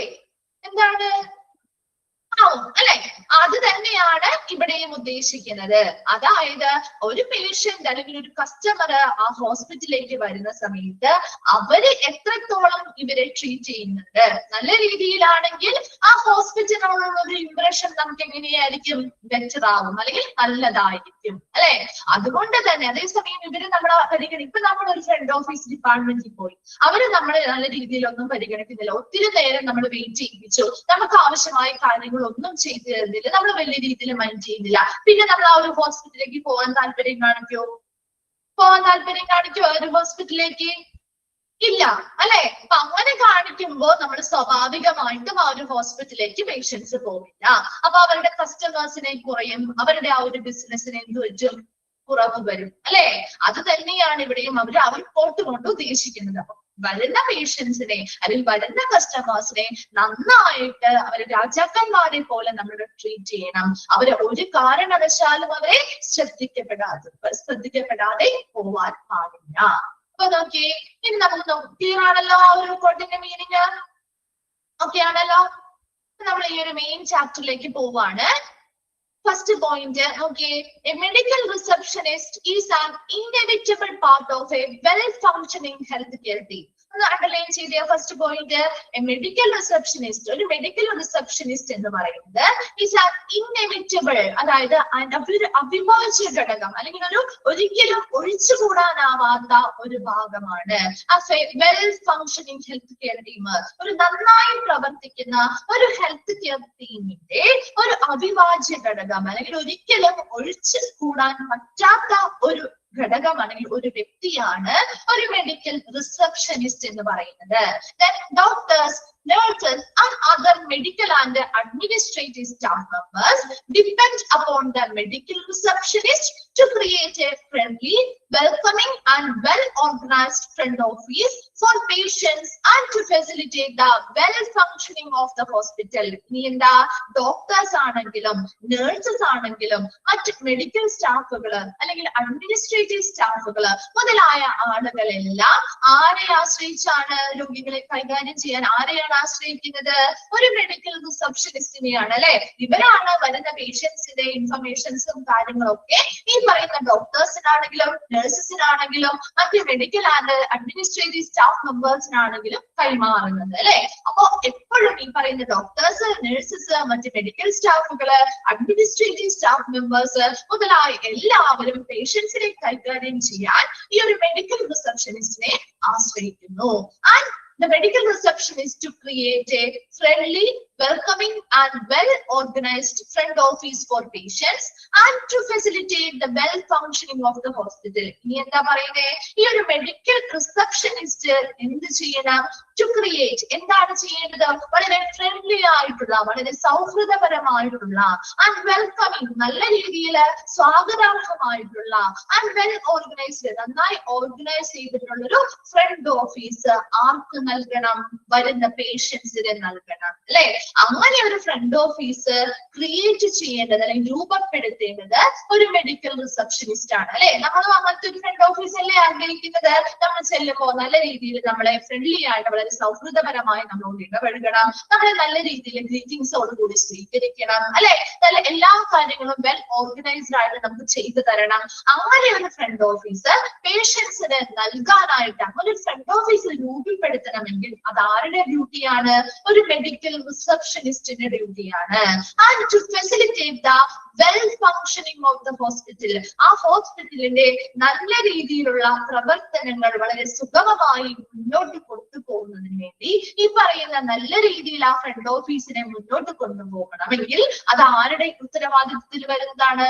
ഒരു മെഡിക്കൽ റിസപ്ഷനിസ്റ്റിന്റെ ഉത്തരവാദിത്വത്തിൽ വരുന്നതാണ്. അപ്പൊ നമ്മൾ ആ ഒരു ഫസ്റ്റ് ഇൻട്രൊഡക്ഷൻ ഭാഗത്തില് എന്താണ്? വെൽ ഫങ്ഷനിങ്ങോ, നന്നായി അല്ലെങ്കിൽ നല്ല രീതിയിൽ പ്രവർത്തിക്കുന്ന ഹോസ്പിറ്റല്, അവിടുത്തെ എല്ലാ പ്രവർത്തനങ്ങളും നല്ല രീതിയിലാവണം, അല്ലെ? ഇതാണ് well functioning of the hospital എന്ന് പറയുന്നത്. അവിടുത്തെ എല്ലാ പ്രവർത്തനങ്ങളും നല്ല രീതിയിൽ വളരെ സുഗമമായിട്ട് മുന്നോട്ട് കൊണ്ടുപോകാനായിട്ട് അവിടെ ആരാണ് അതിന്റെ ഒരു റെസ്പോൺസിബിൾ ആയിട്ടുള്ള ഒരു വ്യക്തി എന്ന് പറയുന്നത്? ആദ്യം ഒരു മെഡിക്കൽ റിസപ്ഷനിസ്റ്റിൽ നിന്നുമാണ് തുടങ്ങുന്നത്, അല്ലെ? അപ്പൊ നോക്കിയ ആ ഒരു ഫസ്റ്റ് പാരഗ്രാഫ്, ഫസ്റ്റ് നമ്മൾ ആ ഒരു കോട്ടാണ് പറഞ്ഞത്. Customers R Kings and Kings never unattended. Customers എന്ന് പറയുന്നത് രാജാക്കന്മാരാണ്, അവരെ ഒരിക്കലും ശ്രദ്ധിക്കപ്പെടാതെ പോകരുത്. രണ്ടാമത് നമ്മൾ പറഞ്ഞില്ല, ഒരു മെഡിക്കൽ റിസപ്ഷനിസ്റ്റ് എന്ന് പറയുന്നത് ഒരു നല്ലൊരു ഹെൽത്ത്, നന്നായി പ്രവർത്തിക്കുന്ന ഒരു ഹെൽത്ത് കെയർ ടീമിലെ വളരെ ഇമ്പോർട്ടന്റ് ആയിട്ടുള്ള ഒരു ഇൻഎവിറ്റബിൾ, എന്താണ്, അവിഭാജ്യ ഘടകമാണ്. നമുക്ക് ഒരിക്കലും ഒഴിവാക്കാൻ പറ്റാത്ത ഒരു ഘടകമാണ് ഒരു മെഡിക്കൽ റിസപ്ഷനിസ്റ്റ് എന്ന് പറയുന്നത്. ഇപ്പൊ ഡോക്ടേഴ്സ് ആണെങ്കിലും നഴ്സസ് ആണെങ്കിലും മെഡിക്കൽ സ്റ്റാഫുകള്, അഡ്മിനിസ്ട്രേറ്റീവ് സ്റ്റാഫ് മെമ്പേഴ്സ് മുതലായവരെല്ലാം ഈ പറയുന്ന ഒരു മെഡിക്കൽ റിസപ്ഷനിസ്റ്റിനെ ആശ്രയിച്ചാണ് പേഷ്യൻസിനെ കൈകാര്യം ചെയ്യുന്നത്. ഈ മെഡിക്കൽ റിസപ്ഷനിസ്റ്റ് എന്ത് ചെയ്യണം? ആ ഹോസ്പിറ്റലിലെ നല്ല രീതിയിലുള്ള പ്രവർത്തനങ്ങൾ വളരെ സുഗമമാക്കാൻ വേണ്ടിയിട്ടും അതുപോലെ തന്നെ പേഷ്യൻസിന് നല്ല രീതിയിൽ പേഷ്യൻസിനെ വെൽക്കമിങ് ചെയ്യുന്ന രീതിയിൽ, അല്ലെ, സ്വാഗതം ചെയ്യുന്ന രീതിയിൽ, വളരെ സൗഹൃദപരമായിട്ടുള്ള രീതിയിൽ നന്നായി എല്ലാം ഓർഗനൈസ് ചെയ്ത് ചെയ്യുന്ന രീതിയിലുള്ള ഒരു ഫ്രണ്ട് ഓഫീസ് രൂപപ്പെടുത്തിയെടുക്കേണ്ടത് ഒരു മെഡിക്കൽ റിസപ്ഷനിസ്റ്റിന്റെ ഉത്തരവാദിത്തമാണ്. ക്ലിയർ ആണോ? ഫസ്റ്റ് പാരഗ്രാഫ് ഓക്കെ ആണോ? ഓക്കെ. നെക്സ്റ്റ് വരുന്നത് principal function of front office. ഇനി ഫ്രണ്ട് ഓഫീസിന്റെ പ്രധാന പ്രവർത്തനങ്ങൾ, ഈ പ്രവർത്തന തത്വങ്ങൾ എന്തൊക്കെയാണ്? അതിൽ പറയുന്നത് the need for professionally trained hospital front office executive. ഒരു നല്ല പ്രൊഫഷണലി തൊഴിൽപരമായിട്ട് നല്ല രീതിയിൽ കഴിവുള്ള, നല്ല രീതിയിൽ പരിശീലനം ലഭിച്ച ഒരു ഹോസ്പിറ്റൽ ഫ്രണ്ട് ഓഫീസ് എക്സിക്യൂട്ടീവിന്റെ ആവശ്യകത എന്താണ്? ഒരു ഹോസ്പിറ്റലിൽ ഇങ്ങനെ നല്ല രീതിയിൽ ട്രെയിനിങ് കിട്ടിയ, നല്ല രീതിയിൽ പ്രൊഫഷണലി എല്ലാ കാര്യങ്ങളും നല്ല തൊഴിൽപരമായ കഴിവോട് കൂടി ചെയ്യാൻ പറ്റുന്ന രീതിയിലുള്ള ഒരു ഹോസ്പിറ്റൽ ഫ്രണ്ട് ഓഫീസ് എക്സിക്യൂട്ടീവിന്റെ ആവശ്യകതയുണ്ടോ? അതാണ് നമ്മൾ ഇനി പറയാൻ പോകുന്നത്. Okay, different from other service industry, the hospital is where people come to visit when either or their close ones are unwell. നമ്മളൊരു ഹോസ്പിറ്റൽ, ഇപ്പൊ മറ്റൊരു സർവീസ് ഇൻഡസ്ട്രിയുമായി ബന്ധപ്പെട്ട് നോക്കുമ്പോൾ നമ്മുടെ ഹോസ്പിറ്റൽ എന്ന് പറയുന്നത്, അല്ലെ, മറ്റേതൊരു സർവീസ് കൊടുക്കുന്ന ഇൻഡസ്ട്രിയെ വെച്ച് നോക്കുമ്പോൾ ഹോസ്പിറ്റൽ എന്ന് പറയുന്നത് വ്യത്യസ്തമാണ്, അല്ലെ? മറ്റു സ്ഥാപനങ്ങളെ വെച്ച് നോക്കുമ്പോൾ ഹോസ്പിറ്റൽ ഇത്തിരി വ്യത്യസ്തം, അല്ലെ? നമ്മൾ വെറുതെ ഒരു ഹോസ്പിറ്റലിലേക്ക് ആരെങ്കിലും പോവാറുണ്ടോ? വെറുതെ നമ്മളൊരു ടൈം പാസിന് വേണ്ടിയോ അല്ലെങ്കിൽ ഒരു എൻജോയ്മെന്റിന് വേണ്ടിയോ അല്ലെങ്കിൽ എന്തെങ്കിലും കാര്യങ്ങളായിട്ട് വെറുതെ നമ്മൾ ഒരിക്കലും ഒരു ഹോസ്പിറ്റലിൽ പോവാറില്ല, അല്ലെ? എന്തെങ്കിലും ഒരു റീസൺ ഉണ്ടാവും. ഒന്നില്ലെങ്കിൽ നമുക്ക് അസുഖമായിട്ടായിരിക്കാം നമ്മൾ ഹോസ്പിറ്റലിലേക്ക് പോകുന്നത്, അല്ലെ? അല്ലെങ്കിലോ നമ്മളുമായിട്ട് ഏറ്റവും ക്ലോസ്ഡ് ആയിട്ടുള്ള ആളുകൾ, ഏറ്റവും അടുത്ത ആളുകൾ, ഇപ്പൊ നമ്മുടെ വീട്ടിലുള്ള നമ്മുടെ ഫാമിലി മെമ്പേഴ്സിനോ അല്ലെങ്കിൽ നമ്മുടെ റിലേറ്റീവ്സിനോ അല്ലെങ്കിൽ നമ്മുടെ ക്ലോസ് ഫ്രണ്ട്സിനോ അല്ലെങ്കിൽ നമുക്ക് ഏറ്റവും അടുത്ത മറ്റാർക്കെങ്കിലും അസുഖവുമായി വരുമ്പോഴാണ് നമ്മൾ ഹോസ്പിറ്റലിലേക്ക് പോകുന്നത്, അല്ലെ? ഏറ്റവും കൂടുതൽ നമ്മൾ പോകുന്ന കാര്യങ്ങൾ ഇതൊക്കെയല്ലേ.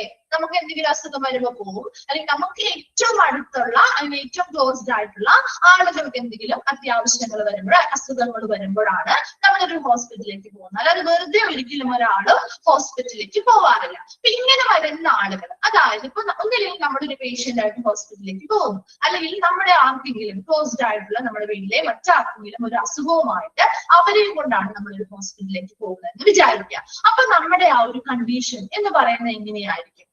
അപ്പൊ നിങ്ങൾ അങ്ങനെ ഒരാളെയും കൊണ്ട് പോവാണ്, നിങ്ങളുടെ ഏറ്റവും റിലേറ്റീവ് ആയിട്ടുള്ളതോ അല്ലെങ്കിൽ നിങ്ങൾക്ക് ഏറ്റവും ക്ലോസ്ഡ് ആയിട്ടുള്ള ഒരു വ്യക്തിക്ക് വയ്യ, ഒരു അസുഖം വന്നു, അവരെയും കൊണ്ട് നമ്മൾ ഒരു ഹോസ്പിറ്റലിലേക്ക് പോകുമ്പോൾ നിങ്ങളുടെ അന്നേരത്തെ മൈൻഡ് എങ്ങനെയായിരിക്കും? വളരെ കൂൾ ആൻഡ് കാം ആയിരിക്കോ? ആയിരിക്കോ? എങ്ങനെയായിരിക്കും നിങ്ങളുടെ ഫീലിങ്സ്? എങ്ങനെയായിരിക്കും? ക്ഷമയുണ്ടാവോ നമുക്ക് അവിടെ ചെല്ലുമ്പോ? ക്ഷമയുണ്ടാവോ? അവിടെ ചെന്ന് ആ ട്രീറ്റ്മെന്റ് ഒക്കെ കിട്ടാൻ വേണ്ടിയിട്ട് കുറച്ച് സമയമൊക്കെ എടുക്കുമ്പോൾ നമ്മൾ എന്ത് ചെയ്യും? ഭയങ്കര ഡിസ്റ്റർബ്ഡ് ആയിരിക്കും, അല്ലെ? നമുക്ക് എത്രയും വേഗം നമുക്ക് ആ ഒരു ട്രീറ്റ്മെന്റ് അവർക്ക് വാങ്ങിക്കൊടുക്കണം എന്ന രീതിയിലായിരിക്കില്ലേ നമ്മൾ പോകുന്നത്? അതാണ് ഇനി ഇവിടെ നെക്സ്റ്റ് പറയാൻ പോകുന്നത്. നോക്കിയേ, this makes the people come to the hospital impatient. എന്താ? വരുന്ന ആളുകൾ എങ്ങനെയുള്ളവരായിരിക്കും? അക്ഷമരായിരിക്കും, അല്ലെ? അവർക്ക് ഒരിക്കലും ആ ഒരു സർവീസ് കിട്ടാനായിട്ട്, അതെ, ക്ഷമയോട് കൂടി ഇരിക്കാനായിട്ട് ആൻഷ്യസ് ആവുന്നുണ്ട്, ശരിയാണ് കേട്ടോ. അപ്പൊ ഇംപേഷ്യന്റ് ആയിരിക്കും. എന്താ ഇംപേഷ്യൻ? അവർ വളരെ അക്ഷമരായിരിക്കും. അപ്പൊ ഈ ഒരു സർവീസ് എത്രയും വേഗം കിട്ടണം, അല്ലെ? അതിനനുസരിച്ച് വേഗം അവരെ സുഖപ്പെടുത്തണം എന്ന രീതിയിലുള്ള ഒരു മൈൻഡിലായിരിക്കും പോകുന്നത്, അല്ലെ? ആൻഷ്യസ് ആയിരിക്കും. എന്താണ്? വളരെ ആകാംക്ഷയോട് കൂടിയായിരിക്കും. എന്താണാവോ ഈ ഒരു ഇപ്പൊ ഒരു വയ്യായിക വന്നാൽ അത് എന്തുമൂലമാണ് അവർക്ക് വന്നത്, ഇനി ഇതുവഴി അവർക്ക് എന്താണ് ഉണ്ടാവാൻ പോകുന്നത് എന്ന രീതിയിലുള്ള ഒരു ആകാംക്ഷ ഉണ്ടാവും. ക്യൂരിയസ് ആയിരിക്കും, ജിജ്ഞാസ ഉണ്ടാവും. എന്ത് ട്രീറ്റ്മെന്റ് ആണ് ഇവർ കൊടുക്കാൻ പോകുന്നത്, ഇനി എന്തൊക്കെ ടെസ്റ്റുകളാണ് ഇവർ ചെയ്യാൻ പോകുന്നത്, ഇനി ഇതിൽ ഫലം എന്തെങ്കിലും കോംപ്ലിക്കേഷൻസ് വരാനുണ്ടോ, അല്ലെ? ഒരുപാട് കാര്യങ്ങൾ ആ സമയത്ത് ഈ വരുന്ന പേഷ്യന്റിന്റെ ആണെങ്കിലും അവരെ കൊണ്ടുവരുന്ന ഫാമിലി മെമ്പേഴ്സിന്റെ ആണെങ്കിലും മൈൻഡിലൂടെ കടന്നു പോകുന്നുണ്ടല്ലോ, ഇല്ലേ? അപ്പൊ അങ്ങനെയുള്ള ഓരോ പേഷ്യൻസുമാണ് ഈ ഹോസ്പിറ്റലിൽ, ഓരോ പേഷ്യൻസും ആവാം അല്ലെങ്കിൽ അവരുടെ കൂടെ വരുന്നവർക്കും ഇതേ ഒരു മൈൻഡിലായിരിക്കും വരുന്നത്, അല്ലെ? Here comes the importance or necessity of handling such patients or their family members with much more professionalism, sympathy, empathy and courtesy, following all hospital operation protocols. ഇനി എന്താ? ഇവിടെയാണ് ഒരു ഹോസ്പിറ്റലിലെ ഒരു ട്രെയിൻഡ് ആയിട്ടുള്ള നല്ല പരിശീലനം ലഭിച്ച ഒരു ഹോസ്പിറ്റൽ ഫ്രണ്ട് ഓഫീസ് എക്സിക്യൂട്ടീവിന്റെ പ്രാധാന്യം വരുന്നത്. എന്തുകൊണ്ടാണ്? ഇങ്ങനെ വരുന്ന, അതായത് ഇങ്ങനെയുള്ള മൈൻഡോട് കൂടി വരുന്ന പേഷ്യൻസിനെ ആണെങ്കിലും ഫാമിലി മെമ്പേഴ്സിനെ ആണെങ്കിലും വളരെ നല്ല രീതിയിൽ കൈകാര്യം ചെയ്യണം, അല്ലെ? അവരിപ്പോ ഒരു ഭയങ്കര ടെൻഷൻ ആയിട്ട് വരുന്ന സമയത്ത് നമ്മളോട് ആ ടെൻഷൻ ആയിട്ടിരിക്കുന്ന, വളരെ ആൻഷ്യസ് ആയിട്ട് നമുക്ക് ക്ഷമയില്ലാതെ ഇരിക്കുന്ന ഒരു സമയത്ത് നമ്മളോട് അതിനനുസരിച്ച് പെരുമാറിയില്ലല്ലേ അവരെ ഒന്ന് ഹാൻഡിൽ ചെയ്യാൻ പറ്റുള്ളൂ, അല്ലെ? അപ്പൊ അതിനു വേണ്ടിയിട്ട് എന്ത് ചെയ്യണം? ആ ഹോസ്പിറ്റല് ഫോളോ ചെയ്യുന്ന ഹോസ്പിറ്റലിലെ പ്രവർത്തന നടപടിക്രമങ്ങൾ എങ്ങനെയാണോ അതൊക്കെ കൃത്യമായിട്ട് പാലിച്ചുകൊണ്ട് വളരെ പ്രൊഫഷണലിസത്തോടു കൂടി, തൊഴിൽപരമായ നല്ലൊരു കഴിവോട് കൂടി, സിമ്പതി, എന്താണ് സിമ്പതി? സഹാനുഭൂതിയോടുകൂടി, അല്ലെ? ആ ഒരു എമ്പതി, സഹാനുഭാവത്തോടു കൂടി, അല്ലെങ്കിൽ എന്താണ് സഹാനുഭൂതിയോടുകൂടി, അല്ലെങ്കിൽ ഒരു സഹതാപത്തോടു കൂടി, അല്ലെ? കഴ്സി എന്ന് പറയുന്ന ഒരു മര്യാദയോട് കൂടിയൊക്കെ ഈ പറയുന്ന ഫാമിലി മെമ്പേഴ്സിനെ ആണെങ്കിലും ആ പേഷ്യൻസിനെ ആണെങ്കിലും നല്ല രീതിയിൽ കൈകാര്യം ചെയ്യാനായിട്ടുള്ള ഒരു പ്രാധാന്യം അവിടെ ആർക്കാണുള്ളത്? ഒരു നല്ല ട്രെയിനിങ് കിട്ടിയിട്ടുള്ള ഒരു ഹോസ്പിറ്റൽ ഫ്രണ്ട് ഓഫീസ് എക്സിക്യൂട്ടീവിനാണ്. ക്ലിയർ ആയോ? മിസ് പറഞ്ഞ പാരഗ്രാഫ് എന്താന്നുള്ളത്? ഫസ്റ്റ് പാരഗ്രാഫ് ആണ് നമ്മൾ പറഞ്ഞത്. എപ്പോഴും നമ്മൾ പറഞ്ഞുകൊണ്ടിരിക്കുന്നത് എന്താ? ഒരു ഹോസ്പിറ്റലില് നല്ല പ്രൊഫഷണലി ട്രെയിൻഡ് ആയിട്ടുള്ള ഒരു ഹോസ്പിറ്റൽ ഫ്രണ്ട് ഓഫീസ് എക്സിക്യൂട്ടീവിന്റെ ആവശ്യകത എന്താണ്? അതാണ് നമ്മൾ ആദ്യം പറയുന്നത്. അപ്പൊ അതിലെന്താ പറഞ്ഞേ? മറ്റു സർവീസ് ഇൻഡസ്ട്രീസിനെ അപേക്ഷിക്കുമ്പോൾ ഹോസ്പിറ്റൽ എന്ന് പറയുന്നത് വളരെ വ്യത്യസ്തമാണ്. എന്തുകൊണ്ടാണ് അവിടെ വ്യത്യസ്തമാവുന്നത്? ഒരു ഹോസ്പിറ്റലിലേക്ക് ഒരു വ്യക്തി വരണമെങ്കിൽ അതിന് അതിൻ്റെതായ പ്രോപ്പർ റീസൺസ് ഉണ്ടാവും, അല്ലെ? ഒന്നില്ലെങ്കിൽ അവർക്ക് അസുഖമായിട്ട് വരാം, അല്ലെങ്കിലോ അവരുമായി അത്രയും ക്ലോസ്ഡ് ആയിട്ടുള്ള ആളുകൾക്ക് എന്തെങ്കിലും അസുഖങ്ങളോ കാര്യങ്ങളോ ഉണ്ടെങ്കിൽ അവരെയും കൊണ്ട് ഹോസ്പിറ്റലിലേക്ക് സാധാരണയായ ഓരോ വ്യക്തികളും വരുന്നത് ഈ ഒരു കണ്ടീഷനോട് കൂടിയാണ്. അപ്പൊ ഇങ്ങനെ വരുന്ന പേഷ്യൻസ് ആകുമ്പോൾ അവർ വളരെ ഇംപേഷ്യന്റ് ആയിരിക്കും അല്ലെ, വളരെ അക്ഷമരായിരിക്കും, ആകാംക്ഷയുള്ളവരായിരിക്കും, ജിജ്ഞാസയുള്ളവരായിരിക്കും. അപ്പൊ ഇങ്ങനെയുള്ള ഓരോ മൈൻഡുമായി വരുന്ന പേഷ്യൻസിനെ ആണെങ്കിലും അവിടെയുള്ള അവരുടെ ഫാമിലി മെമ്പേഴ്സിനെ ആണെങ്കിലും നല്ല രീതിയിൽ കൈകാര്യം ചെയ്യണമെങ്കിൽ അതെങ്ങനെയാണ്, വളരെ പ്രൊഫഷണലിസത്തോടുകൂടി, തൊഴിൽപരമായ നല്ല കഴിവോടുകൂടി, സഹതാപത്തോടുകൂടി, സഹാനുഭൂതിയോടുകൂടി, മര്യാദയോടുകൂടി ആ ഹോസ്പിറ്റൽ പാലിക്കേണ്ടതായിട്ടുള്ള എല്ലാ പ്രവർത്തന നടപടിക്രമങ്ങളും പാലിച്ചുകൊണ്ട് അവരെ നല്ല രീതിയിൽ കൈകാര്യം ചെയ്യണമെങ്കിൽ അതിന് ഒരു നല്ല ട്രെയിനിങ് കിട്ടിയ ഒരു ഹോസ്പിറ്റൽ ഫ്രണ്ട് ഓഫീസ് എക്സിക്യൂട്ടീവ് ആവശ്യമാണ്. ക്ലിയർ ആയോ ഫസ്റ്റ് പാരഗ്രാഫ്? ഓക്കെ ആണോ? ഓക്കെ ആണോ? ഓക്കെ. Then next paragraph നോക്കി. The front office department of the hospital which directly makes contact with the patients where they first arrive. Our sentence ഒന്ന് underline ചെയ്തിട്ടേ. The front office is a department of the hospital. ഹോസ്പിറ്റലിലെ ഒരു department ആണ് front office എന്ന് പറയുന്നത് അല്ലെ. Which directly make contact with the patients where they first arrive. ഒരു ഹോസ്പിറ്റലിലേക്ക് ആദ്യമായിട്ട് ആ ഹോസ്പിറ്റലിലേക്ക് വരുമ്പോൾ ഒരു പേഷ്യന്റ് ആദ്യമായിട്ട്, ഇപ്പൊ നമ്മളാണെങ്കിലും ഒരു ഹോസ്പിറ്റലിലേക്ക് ഫസ്റ്റ് അറൈവിംഗ് ആദ്യമായിട്ട് നമ്മൾ വരുമ്പോൾ നമ്മൾ ആ ഹോസ്പിറ്റലിലെ നേരിട്ട് സമ്പർക്കത്തിൽ ഏർപ്പെടുന്ന ആദ്യത്തെ ഹോസ്പിറ്റൽ ഡിപ്പാർട്ട്മെന്റ് ആണ് ഫ്രണ്ട് ഓഫീസ് ഡിപ്പാർട്ട്മെന്റ് എന്ന് പറയുന്നത് അല്ലെ. നമുക്കൊരു ഡോക്ടറെ കൺസൾട്ട് ചെയ്യണം അല്ലെങ്കിൽ മറ്റെന്തെങ്കിലും കാര്യത്തിനാണ് വന്നതെങ്കിലും നമ്മൾ ആദ്യം പോയി എവിടെയായിരിക്കും രജിസ്റ്റർ ചെയ്യണമെങ്കിലോ അല്ലെങ്കിൽ അന്വേഷണങ്ങൾ നടത്തണമെങ്കിലോ ഒക്കെ നമ്മൾ നേരിട്ട് ഡയറക്റ്റ്ലി നമ്മളൊരു കോണ്ടാക്ട് വരുത്തുന്നത് ഈ ഫ്രണ്ട് ഓഫീസ് ഡിപ്പാർട്ട്മെന്റുമായിട്ടാണ് അല്ലെ. Then the staffs of this department are directly family members. ഇവിടുത്തെ ജീവനക്കാർ അല്ലെങ്കിൽ അവിടുത്തെ സ്റ്റാഫുകള് എപ്പോഴും നമ്മുടെ ഫാമിലി മെമ്പേഴ്സിനെ പോലെ ആയിരിക്കണം പെരുമാറേണ്ടത്. And it function as a central point of contact across the organization. ആ ഒരു സ്ഥാപനത്തിന്റെ സെൻട്രൽ പോയിന്റ് അല്ലെങ്കിൽ ആ ഒരു ഓർഗനൈസേഷന്റെ കോണ്ടാക്റ്റുമായി ബന്ധപ്പെട്ട, സമ്പർക്കവുമായി ബന്ധപ്പെട്ട ഒരു സെൻട്രൽ പോയിന്റ് അല്ലെങ്കിൽ ഒരു മധ്യബിന്ദുവായിട്ട് ഈ ഒരു സ്ഥാപനം പ്രവർത്തിക്കേണ്ടതുണ്ട്. എന്ന് വെച്ചാൽ എന്താ, ഇപ്പൊ നമ്മൾ ചെയ്യുന്ന സമയത്ത് ഇപ്പൊ നമുക്കൊരു ഡിപ്പാർട്ട്മെന്റിലേക്ക് പോകണം, ഇപ്പൊ ഒരു റേഡിയോളജി ഡിപ്പാർട്ട്മെന്റിലേക്ക് പോകണം. അപ്പൊ നമ്മൾ ആദ്യം ഫ്രണ്ട് ഓഫീസിൽ ചെല്ലും അല്ലെ. നമുക്ക് അവിടെ ഓൾറെഡി ഡോക്ടേഴ്സിനെ കണ്ട ചീട്ടോ കാര്യങ്ങളോ ഒക്കെ ഉണ്ടെങ്കിൽ, റെക്കോർഡോ ചാർട്ടോ കാര്യങ്ങളോ ഒക്കെ ഉണ്ടെങ്കിൽ അത് നമ്മൾ എടുപ്പിച്ച് അവിടെ നിന്നല്ലേ നമ്മൾ ആ ഒരു ഡിപ്പാർട്ട്മെന്റിലേക്ക് പോകുന്നത് അല്ലെ. ഇനി എന്തെങ്കിലും ലാബ് ടെസ്റ്റുകൾ ചെയ്യണമെങ്കിൽ അതിനും നമ്മൾ ഇവിടെ ചെന്ന് നമ്മുടെ ഡീറ്റെയിൽസും കാര്യങ്ങളും ഒക്കെ പറഞ്ഞ് നമ്മൾ ഡോക്ടറിന്റെ പ്രിഫറൻസും കാര്യങ്ങളും ഒക്കെ വെച്ച് അവിടെ നിന്നല്ലേ നമ്മൾ അവിടേക്കും പോകുന്നത് ആണോ. ഒരു ഡോക്ടറെ കൺസൾട്ട് ചെയ്യണമെങ്കിലും നമ്മൾ ഈ ഒരു ഡിപ്പാർട്ട്മെന്റുമായി ബന്ധപ്പെട്ടാണ് ചെയ്യുന്നത് അല്ലെ. അപ്പൊ ആ ഒരു ഹോസ്പിറ്റലിന്റെ അല്ലെങ്കിൽ ആ ഒരു ഓർഗനൈസേഷന്റെ മൊത്തത്തിലുള്ള എല്ലാ കാര്യങ്ങളും സമ്പർക്കവുമായി ബന്ധപ്പെട്ട അല്ലെങ്കിൽ കോണ്ടാക്റ്റുമായി ബന്ധപ്പെട്ട ഒരു സെൻട്രൽ പോയിന്റ് അല്ലെങ്കിൽ ഒരു മധ്യ ബിന്ദുവായിട്ട് ആര് പ്രവർത്തിക്കണം എന്നാ പറയുന്നത്, ഒരു ഫ്രണ്ട് ഓഫീസ് ഡിപ്പാർട്ട്മെന്റ് പ്രവർത്തിക്കണം. ആ ഒരു പോയിന്റ് ഒന്ന് നോട്ട് ചെയ്യണം കേട്ടോ. The department maintains information and records of all the patients of the hospital. ആ ഒരു ഹോസ്പിറ്റലിലേക്ക് വരുന്ന എല്ലാ പേഷ്യൻസിന്റെയും ഇൻഫർമേഷൻസ്, കൃത്യമായ വിവരങ്ങള് കൃത്യമായിട്ട് റെക്കോർഡ് ചെയ്ത് കീപ്പ് ചെയ്യേണ്ടത് ആരാണ്, ഈ ഒരു ഫ്രണ്ട് ഓഫീസ് ഡിപ്പാർട്ട്മെന്റിന്റെ ഫംഗ്ഷൻ ആണ്. Then it also play an important role in forming overall impression of the services provided by the organization. ആ ഒരു സ്ഥാപനം അല്ലെങ്കിൽ ആ ഒരു സംഘടന നൽകുന്ന സർവീസുകൾ അല്ലെങ്കിൽ സേവനങ്ങളെ കുറിച്ചുള്ള മൊത്തത്തിലുള്ള ഒരു ഇംപ്രഷൻ അല്ലെങ്കിൽ മൊത്തത്തിലുള്ള ഒരു ധാരണ ആളുകളിൽ രൂപപ്പെടുത്തിയെടുക്കാനായിട്ട് ഈ ഒരു ഡിപ്പാർട്ട്മെന്റ് പ്രധാന പങ്ക് വഹിക്കുന്നുണ്ട്. പങ്ക് വഹിക്കുന്നുണ്ടോ? നമ്മൾ ഒരു ഹോസ്പിറ്റലിൽ ചെല്ലുമ്പോൾ first impression is the best impression എന്നാണ് പറയുന്നത് അല്ലെ. നമ്മൾ ആദ്യം ചെല്ലുന്നത് ഈ ഫ്രണ്ട് ഓഫീസിലേക്കാണ്. അപ്പൊ അവിടുത്തെ ആളുകള് എങ്ങനെയാണ് നമ്മളോട് പെരുമാറുന്നത് എന്നതിനനുസരിച്ചല്ലേ ബാക്കിയുള്ള കാര്യങ്ങളെ നമ്മൾ വിലയിരുത്തുന്നത് അല്ലെ. നന്നായി അവർ പെരുമാറുന്നു, നമുക്ക് വേണ്ട കാര്യങ്ങൾ ചെയ്തു തരുന്നു, നമുക്ക് അറിയാത്ത ഇടങ്ങളിലാണെങ്കിൽ നമ്മളെ കൊണ്ടുവന്ന് അവരെന്ത് ചെയ്യുന്നു, നമ്മളെ കൊണ്ടുപോകാനും കാര്യങ്ങൾ നമ്മളെ സഹായിക്കുന്നു. അങ്ങനെ വരുന്ന സമയത്ത് നമ്മൾ ഒത്തിരി നേരം വെയിറ്റ് ചെയ്യിപ്പിക്കാതെ പെട്ടെന്ന് തന്നെ അവിടുത്തെ പ്രൊസീജിയർ ഒക്കെ നമുക്ക് ചെയ്തു തരാണ്. അങ്ങനെ ചെയ്തു തരുമ്പോൾ നമുക്ക് ആദ്യം തന്നെ ആ ഒരു ഹോസ്പിറ്റലിനോടുള്ള ആ ഒരു ഇംപ്രഷൻ അല്ലെങ്കിൽ ആ ഒരു മൊത്തത്തിലുള്ള ഒരു ധാരണ മികച്ചതാക്കാനായിട്ട് ഈ ഒരു ഡിപ്പാർട്ട്മെന്റ് പ്രധാന പങ്ക് വഹിക്കുന്നുണ്ടെന്നാണ് പറയുന്നത്. നോക്കിയപ്പോ സെക്കൻഡ് പാരഗ്രാഫിൽ എന്തൊക്കെയാണ് നമ്മൾ പറഞ്ഞത്? ഫ്രണ്ട് ഓഫീസ് ഡിപ്പാർട്ട്മെന്റ് എന്ന് പറയുന്നത് നമ്മളൊരു പേഷ്യന്റ് ആ ഹോസ്പിറ്റലിലേക്ക് ആദ്യം എത്തുന്ന സമയത്ത് അവരുമായിട്ട് നേരിട്ട് കോണ്ടാക്റ്റിൽ വരുന്ന അല്ലെങ്കിൽ സമ്പർക്കത്തിൽ വരുന്ന ആദ്യ ഡിപ്പാർട്ട്മെന്റ് ആണ് ഫ്രണ്ട് ഓഫീസ് ഡിപ്പാർട്ട്മെന്റ് എന്ന് പറയുന്നത്. അവിടുത്തെ ജീവനക്കാര് നമ്മളോട് വളരെ ഫാമിലി മെമ്പേഴ്സിനെ പോലെ പെരുമാറേണ്ടതാണ്. അതിന്റെ പ്രവർത്തനം എന്ന് പറയുന്നത് ഒരു സെൻട്രൽ പോയിന്റ് ആയിട്ട് ആക്ട് ചെയ്യുന്നു. ആ ഓർഗനൈസേഷന്റെ ഒരു മധ്യബിന്ദുവായിട്ട് ആക്ട് ചെയ്യുന്നവരും പ്രവർത്തിക്കുന്നു. ഈ ഒരു ഡിപ്പാർട്ട്മെന്റ് ആണ് ആ ഹോസ്പിറ്റലിലേക്ക് വരുന്ന എല്ലാ പേഷ്യൻസിന്റെയും കൃത്യമായ ഇൻഫർമേഷൻസ് കളക്ട് ചെയ്യുന്നതും റെക്കോർഡ് ചെയ്ത് മെയിൻറ്റെയിൻ ചെയ്യുന്നതും. നെക്സ്റ്റ് ലാസ്റ്റ് പോയിന്റ് എന്താ പറഞ്ഞത്?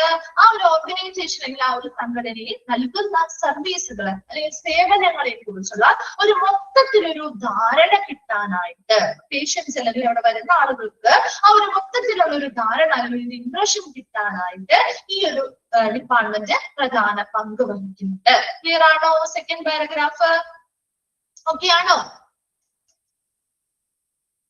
ഓക്കെ, ലാസ്റ്റ് ചെറിയ ഭാഗം കൂടി നമുക്ക് നോക്കാം. The front desk position is often the first person that patients or their well-wishers interact while contacting with the hospital. എന്താ ആ ഫ്രണ്ട് ഡെസ്ക് പൊസിഷൻ? അവിടെ ഫ്രണ്ട് ഡെസ്ക് പൊസിഷനിലാണല്ലോ ഈ മെഡിക്കൽ റിസപ്ഷനിസ്റ്റ് അല്ലെങ്കിൽ ഫ്രണ്ട് ഓഫീസ് എക്സിക്യൂട്ടീവുകൾ ഇരിക്കുന്നത് അല്ലെ? കണ്ടിട്ടില്ലേ നിങ്ങൾ അവർ ഇരിക്കുന്നതൊക്കെ? ഫ്രണ്ട് ഓഫീസ് ഡിപ്പാർട്ട്മെന്റ് ഒന്ന് ആലോചിച്ച് നോക്കിയേ. അവിടെ ആ ഫ്രണ്ട് ഡെസ്ക് പൊസിഷനില് നമുക്ക് ആവശ്യമായിട്ടുള്ള സ്റ്റാഫുകൾ ഉണ്ടാവും അല്ലെ? ഇപ്പൊ ഫ്രണ്ട് ഓഫീസ് ഡിപ്പാർട്ട്മെന്റിലെ ഫ്രണ്ട് ഡെസ്ക് പൊസിഷനില് റിസപ്ഷനിസ്റ്റ് അല്ലെങ്കിൽ ഫ്രണ്ട് ഓഫീസ് എക്സിക്യൂട്ടീവുകൾ ഉണ്ടായിരിക്കും. അവരാണ് ഫസ്റ്റ് പേഴ്സൺ, ആദ്യ വ്യക്തി. എന്തിനു വേണ്ടി?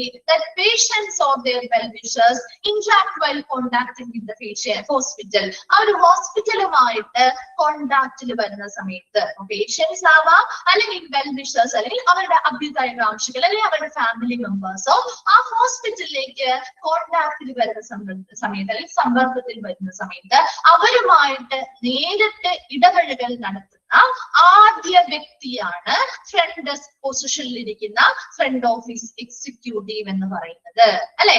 So they are essentially the face and voice of the hospital. ഒന്ന് അണ്ടർലൈൻ ചെയ്തേ. ആരാണ് face and voice of the hospital എന്നറിയപ്പെടുന്നത്? ഫ്രണ്ട് ഓഫീസ് എക്സിക്യൂട്ടീവ് അല്ലെങ്കിൽ മെഡിക്കൽ റിസപ്ഷനിസ്റ്റിനെയാണ് നമ്മുടെ face and voice of the hospital അല്ലെ? അവരെയാണ് ഫസ്റ്റ് നമ്മൾ കാണുന്ന വ്യക്തി എന്ന് പറയുന്നത്. അതുകൊണ്ട് തന്നെ അവരാണ് face and voice of the hospital എന്ന് അറിയപ്പെടുന്നതും. And for this reason they play an important role in the representing the organization. ഈ ഒരു കാരണം കൊണ്ട് തന്നെ ആ ഹോസ്പിറ്റലിലെ അല്ലെങ്കിൽ ആ ഓർഗനൈസേഷനിലെ ഒരു റെപ്രസെന്റേറ്റീവ് ആണ് അല്ലെങ്കിൽ ഒരു പ്രതിനിധിയായിട്ട് ആര് പ്രവർത്തിക്കുന്നുണ്ട്? ഈ ഒരു ഫ്രണ്ട് ഓഫീസ് എക്സിക്യൂട്ടീവ് അല്ലെങ്കിൽ റിസപ്ഷനിസ്റ്റ് പ്രവർത്തിക്കുന്നുണ്ട്. ലാസ്റ്റ് പാരഗ്രാഫ് എന്താ പറഞ്ഞത്? ഫ്രണ്ട് ഡെസ്ക് പൊസിഷനിൽ ഇരിക്കുന്ന ഈ ഫ്രണ്ട് ഓഫീസ് എക്സിക്യൂട്ടീവ് അല്ലെങ്കിൽ റിസപ്ഷനിസ്റ്റ് ആണ് ആദ്യ വ്യക്തി. ആരുമായിട്ട് കോണ്ടാക്റ്റിൽ വരുന്നത്? അവിടെ വരുന്ന പേഷ്യൻസ് അല്ലെങ്കിൽ അവരുടെ വെൽവിഷേഴ്സുമായിട്ട് ആദ്യം കോണ്ടാക്റ്റിൽ വരുന്ന അല്ലെങ്കിൽ ആദ്യം ഇന്ററാക്ട് ചെയ്യുന്ന ഇടപെടലുകൾ നടത്തുന്ന വ്യക്തിയാണ് ഈ ഫ്രണ്ട് ഡെസ്ക് പൊസിഷനിലെ ഫ്രണ്ട് ഓഫീസ് എക്സിക്യൂട്ടീവ് അല്ലെങ്കിൽ റിസപ്ഷനിസ്റ്റ് എന്ന് പറയുന്നവര്. അതുകൊണ്ട് തന്നെ അവരെ face and voice of the hospital എന്നറിയപ്പെടുന്നു. ഈ കാരണം കൊണ്ട് തന്നെ അവരെ എന്താ വിളിക്കുന്നത്? ആ ഒരു ഓർഗനൈസേഷനിലെ ആ ഒരു സ്ഥാപനത്തിന്റെ പ്രതിനിധിയായിട്ടാണ് നമ്മൾ ഇത് കണക്കാക്കുന്നത്. ക്ലിയർ ആണോ? ലാസ്റ്റ് പാരഗ്രാഫ് ഓക്കെ ആണോ? ഓക്കെ ആണോ? വേഗം ഒന്ന് വായിച്ചു നോക്കിയ പ്രിൻസിപ്പൽ ഫങ്ഷൻസ്. ക്ലിയർ ആണെങ്കിൽ ഒന്ന് റിപ്ലൈ ചെയ്യാം കേട്ടോ.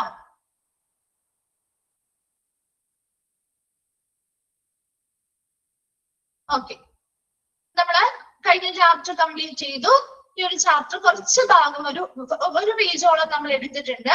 ഓക്കെ അല്ലേ? ഇത്രയും ക്ലിയർ അല്ലേ? ഓക്കെ, ഇനി അടുത്ത ക്ലാസ്സിൽ നമുക്ക് ബാക്കി കണ്ടിന്യൂ ചെയ്യാം കേട്ടോ. Okay, thank you. Thank you, ma'am. Thank you, ma'am. Thank you, ma'am. Thank you, ma'am. Thank you, ma'am. Thank you, ma'am.